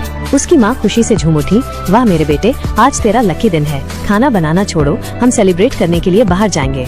जैसे ही उत्साह थोड़ा कम हुआ, एमसी के दिमाग में एक ख्याल आया। उसका चेहरा थोड़ा बदल गया। वैसे मैं 3rd ईयर में हूँ, ग्रेजुएशन ज्यादा दूर नहीं है, और मैं सोच रहा था कि मैं अपना बिजनेस शुरू करना चाहता हूँ, कुछ रियल वर्ल्ड एक्सपीरियंस लेना चाहता हूँ। उसके पिता ने थोड़ा भौहें सिकोड़ी। थोड़ी देर सोचकर उन्होंने नरम आवाज में कहा, आजकल बिजनेस करना आसान नहीं है, लेकिन मुझे अच्छा लगा कि तू आगे की सोच रहा है। तू जवान है, तुझे रिस्क लेना चाहिए और सीखना चाहिए। प्राइस मनी तेरी है, तू चाहे तो इस्तेमाल कर सकता है, लेकिन मेरी सलाह है कि कुछ बचाकर रख। जिंदगी का कोई भरोसा नहीं, सेफ्टी नेट होना जरूरी है। एमसी मुस्कुराया, उसकी आंखों में दृढ़ता थी। पापा मम्मी, मैं सिर्फ 10 लाख अपने बिजनेस प्लान के लिए लूंगा, बाकी आप लोग रख लो, जो करना है करो। उसके माता पिता ने एक दूसरे को देखा और सहमति में सिर हिलाया। उसके पिता के चेहरे पर मुस्कान फैल गई। ठीक है बेटा, अगर ये तेरा फैसला है तो हम तेरे साथ हैं। उधर 4S डीलरशिप के मैनेजर के ऑफिस में माहौल तनावपूर्ण था। मैनेजर चिन्ना को घूर रहा था। चिन्ना, मुझे लगता है तुझे पता है कि मैंने तुझे क्यों बुलाया है। ये देख, ये तेरे आदमी का काम है। चिन्ना का चेहरा भावहीन था। उसने सपाट लहजे में कहा, सर, मेरा उससे बहुत पहले ब्रेकअप हो गया था, हमारा कोई लेना देना नहीं है। अगर आपको कोई प्रॉब्लम है तो उससे बात कीजिए, मेरा इससे कोई मतलब नहीं है। मैनेजर का चेहरा काला पड़ गया। उसकी आवाज में धमकी थी। ओह सच में? ऐसा नहीं होता। कर्ज के मालिक होते हैं, शिकायतों के गुनहगार होते हैं। अगर तू नहीं होती तो मैं बिना मतलब मार क्यों खाता? तू कहती है कि ये तेरी प्रॉब्लम नहीं है, तो बता अब ये सब कौन ठीक करेगा? जोंग सियोंग के शब्दों में छिपी धमकी साफ झलक रही थी, पर चन्ना कहाँ मानने वाली थी। उसने बिना सोचे समझे जवाब दिया, जो हुआ वो तुम्हारे और उसके बीच हुआ, मेरी क्या जिम्मेदारी? और कल जब मैं बैठी थी तो मैंने कहा था कि मैं किसी का इंतजार कर रही हूँ, तुम ही थे जो जबरदस्ती घुसे, मेरी क्या गलती? मैनेजर का चेहरा और भी भयानक हो गया। उसकी आवाज ठंडी हो गई। अच्छा, अभी भी अकड़ दिखा रही हो? चलो कुछ और बात करते हैं। कल तुमने अपनी जगह छोड़ दी थी, जिससे शोरूम में ग्राहकों को कोई देखने वाला नहीं था। इसलिए मैंने फैसला किया है कि तुम्हें तुरंत दंडित किया जाएगा। इस महीने के बाकी दिनों के लिए तुम सस्पेंड हो। कोई ग्राहक कमीशन नहीं मिलेगा, कोई अपवाद नहीं। जब तुम्हारा दिमाग ठिकाने आ जाए तो मुझसे मिलना। चन्ना ने गुस्से में मुट्ठियां भींच लीं। किस आधार पर? मैंने छुट्टी की अर्जी दी थी, तुम्हें मुझे सस्पेंड करने का कोई हक नहीं है। मैनेजर जोर से हंसा। उसकी आवाज में मजाक था। ओह चन्ना, किस आधार पर? क्या ये तुम्हारी पहली नौकरी है? मैं इस जगह का जनरल मैनेजर हूँ। यहाँ जो कुछ होता है मैं तय करता हूँ। सस्पेंड होने का मतलब था कि उसे अपनी सारी सेल्स कमीशन खोनी पड़ेगी। उसकी बेसिक सैलरी सिर्फ 1200 युआन थी, एक मजाक की तनख्वाह जो उसके किराए को भी नहीं भर सकती थी। चन्ना एक पल के लिए डगमगाई, लेकिन जल्दी ही खुद को संभाला। उसने अपनी ठुड्डी उठाई और तिरस्कार से कहा, क्या डीलरशिप मैनेजर होने से तुम्हें राजा जैसा महसूस होता है? ये सिर्फ एक नौकरी है, अगर मुझे पसंद नहीं है तो मैं कभी भी जा सकती हूँ। मैनेजर की आंखों में ठंडी हंसी की चमक आई। और चन्ना, इतनी जल्दी मत करो, कोई भी जल्दबाजी में फैसला लेने से पहले सोच लो। चन्ना एक पल के लिए हिचकिचाई, फिर मुड़कर जाने लगी, लेकिन अंदर ही अंदर संदेह पनपने लगा। एमसी भले ही जवान था, लेकिन वो जिस शांत और आत्मविश्वास से चीजों को संभालता था वो दुर्लभ था। शायद उसके लिए काम करना इतना बुरा नहीं था। उसने अपना होठ काटा और खुद से बड़बड़ाई, अब और सोचने की जरूरत नहीं है, मैंने फैसला कर लिया है, मैं यहाँ से जा रही हूँ। 30 मिनट बाद उसने एमसी को मैसेज किया, एमसी मैंने नौकरी छोड़ने का फैसला कर लिया है। कल तुमने जो कहा था क्या वो अभी भी सच है? एमसी का जवाब लगभग तुरंत आया, नरक के छेद से निकलने के लिए बधाई हो। अब तुम धूप से भरी राह पर कदम रख रही हो। अगर तुम फ्री हो तो कैफे के लिए जगहें देखना शुरू करो। अगर हमें सही जगह मिल जाती है तो हम उसे खरीद लेंगे। मैसेज पढ़कर एमसी की आंखों में संतुष्टि की चमक आ गई। परफेक्ट, अब मुझे किसी और इन्वेस्टमेंट प्रोजेक्ट की तलाश में समय बर्बाद नहीं करना पड़ेगा। मेरे सिस्टम मिशन से मिले 300,000 युआन सीधे इस कैफे में जाएंगे। तरोताजा होकर एमसी कैंपस के लिए निकल पड़ा। थोड़ी देर में वो फैकल्टी ऑफिस पहुंचा और दरवाजा खटखटाया। प्रोफेसर ली ने ऊपर देखा, थोड़ी शर्मिंदा दिख रही थी। एमसी, मुझे तुम्हें परेशान करते हुए बुरा लग रहा है, लेकिन क्या तुम मेरा ऑफिस शिफ्ट करने में मदद कर सकते हो? यहाँ बहुत सारा सामान है और मैं अकेले नहीं कर सकती। मैंने पहले क्लास प्रेसिडेंट से पूछने की योजना बनाई थी, लेकिन उसे छुट्टी लेनी पड़ी। एमसी मुस्कुराया और हाथ हिलाकर कहा, कोई बात नहीं, आज सुबह मेरी कोई क्लास नहीं है। वैसे क्या क्या शिफ्ट करना है? प्रोफेसर ली ने सराहना से सिर हिलाया। ज्यादातर किताबें और सामग्री हैं, मैं उन्हें संभाल सकती हूँ, लेकिन डेस्क और फाइलिंग कैबिनेट बहुत भारी हैं। एक पल सोचने के बाद उन्होंने जल्दी से काम शुरू कर दिया। चलो पहले कैबिनेट से किताबें निकालते हैं, नहीं तो शिफ्ट करते समय वो गिर सकती हैं। एमसी ने मौका देखा और मुस्कुराया। प्रोफेसर ली, मैं आपकी मदद करता हूँ। एमसी बिना हिचकिचाए करीब झुक गया। अचानक हुई इस नजदीकी से ली शियाओ का चेहरा तुरंत लाल हो गया। उसकी धड़कन इतनी तेज हो रही थी कि उसे लगा कि वो हवा को चीर रही है। इस बार उनके बीच की दूरी पहले से भी कम थी। उसे लगभग उसकी हर सांस की गर्मी महसूस हो रही थी। ली शियाओ की छाती में जकड़न महसूस हुई। जैसे ही उसके दिमाग में एक विचार आया, क्या एमसी को सच में मेरे लिए भावनाएं हैं? उसने शर्मीले ढंग से अपना सिर झुकाया और धीमी आवाज में पूछा, क्या हमारा काम हो गया? एमसी ने लापरवाही से जवाब दिया, हाँ सब सेट है। उसी समय 2 छात्र अचानक ऑफिस का दरवाजा खोलकर अंदर आए। प्रोफेसर, हम मदद करने के लिए आए हैं। उनमें से एक ने उत्सुकता से चारों ओर देखा और एक पल के लिए हिचकिचाया। प्रोफेसर का चेहरा इतना लाल क्यों दिख रहा है? क्या अभी कुछ हुआ? एमसी ने जल्दी से उनका ध्यान भटकाया। आओ उस फाइलिंग कैबिनेट को पकड़ो और अगले ऑफिस में ले जाओ। सौभाग्य से छात्र कुछ सेकंड देर से आए थे। अगर वो पहले आ जाते तो पूरा ऑफिस अजीबोगरीब चुप्पी में डूब जाता। एमसी निश्चित रूप से बोल्ड हो रहा था। घर पर ऐसा व्यवहार करना अलग बात थी, लेकिन अब ऑफिस में भी। लेकिन अभी अभी एक पल के लिए ली शियाओ ने अजीबोगरीब उत्तेजना की लहर महसूस की थी। नहीं, असंभव, वो मेरा छात्र है। बिल्कुल नहीं, मैं ये सब क्यों सोच रही हूँ? रुको, मेरी फेवरेबिलिटी अभी 71 तक पहुँच गई। क्या उस छोटे से पल ने सच में उसकी फेवरेबिलिटी बढ़ा दी? एमसी अचानक हुए बदलाव से चौंक गया। उसने मन ही मन सोचा, मैंने ज्यादा कुछ किया भी नहीं, लेकिन प्रोफेसर ली का फिगर सच में कमाल का है। कोई आम लड़की उसके सामने टिक भी नहीं सकती। जब फेवरेबिलिटी बढ़ रही है तो मुझे और भी चक्कर लगाने चाहिए ताकि रिश्ता मजबूत हो सके। शनिवार सुबह 8 बजे स्कूल के गेट के दक्षिण में एक कैफे में ली जियांपिंग आराम से बैठा सामने बैठी 2 लड़कियों को देखते हुए बोला, मैंने सुना है कि तुम लोगों ने वो कार फुल पेमेंट में खरीदी है, 28,000 एकदम से। ये तो कमाल है। अभी जूनियर ईयर में हो और BBA चला रही हो, ये तो तुम्हें अपने 99.99% क्लासमेट से आगे कर देता है। लेकिन मन ही मन ली जियांपिंग कोस रहा था। बाहर में जाए फैंगमेन, उसने मुझे रिजेक्ट कर दिया।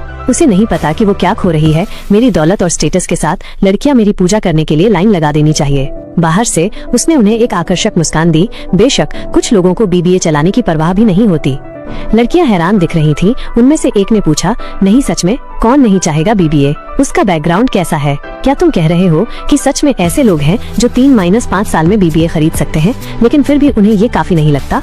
इससे पहले कि ली जियांपिंग जवाब दे पाता, उसकी नजरें अचानक खिड़की के बाहर कुछ पर टिक गईं। उसकी आंखें चौड़ी हो गईं और लगभग उसका कॉफी बाहर निकल गया। हे भगवान, उस लड़की के पैर, वो तो कभी खत्म ही नहीं होते। किस तरह के आदमी के पास इतनी खूबसूरत लड़की हो सकती है?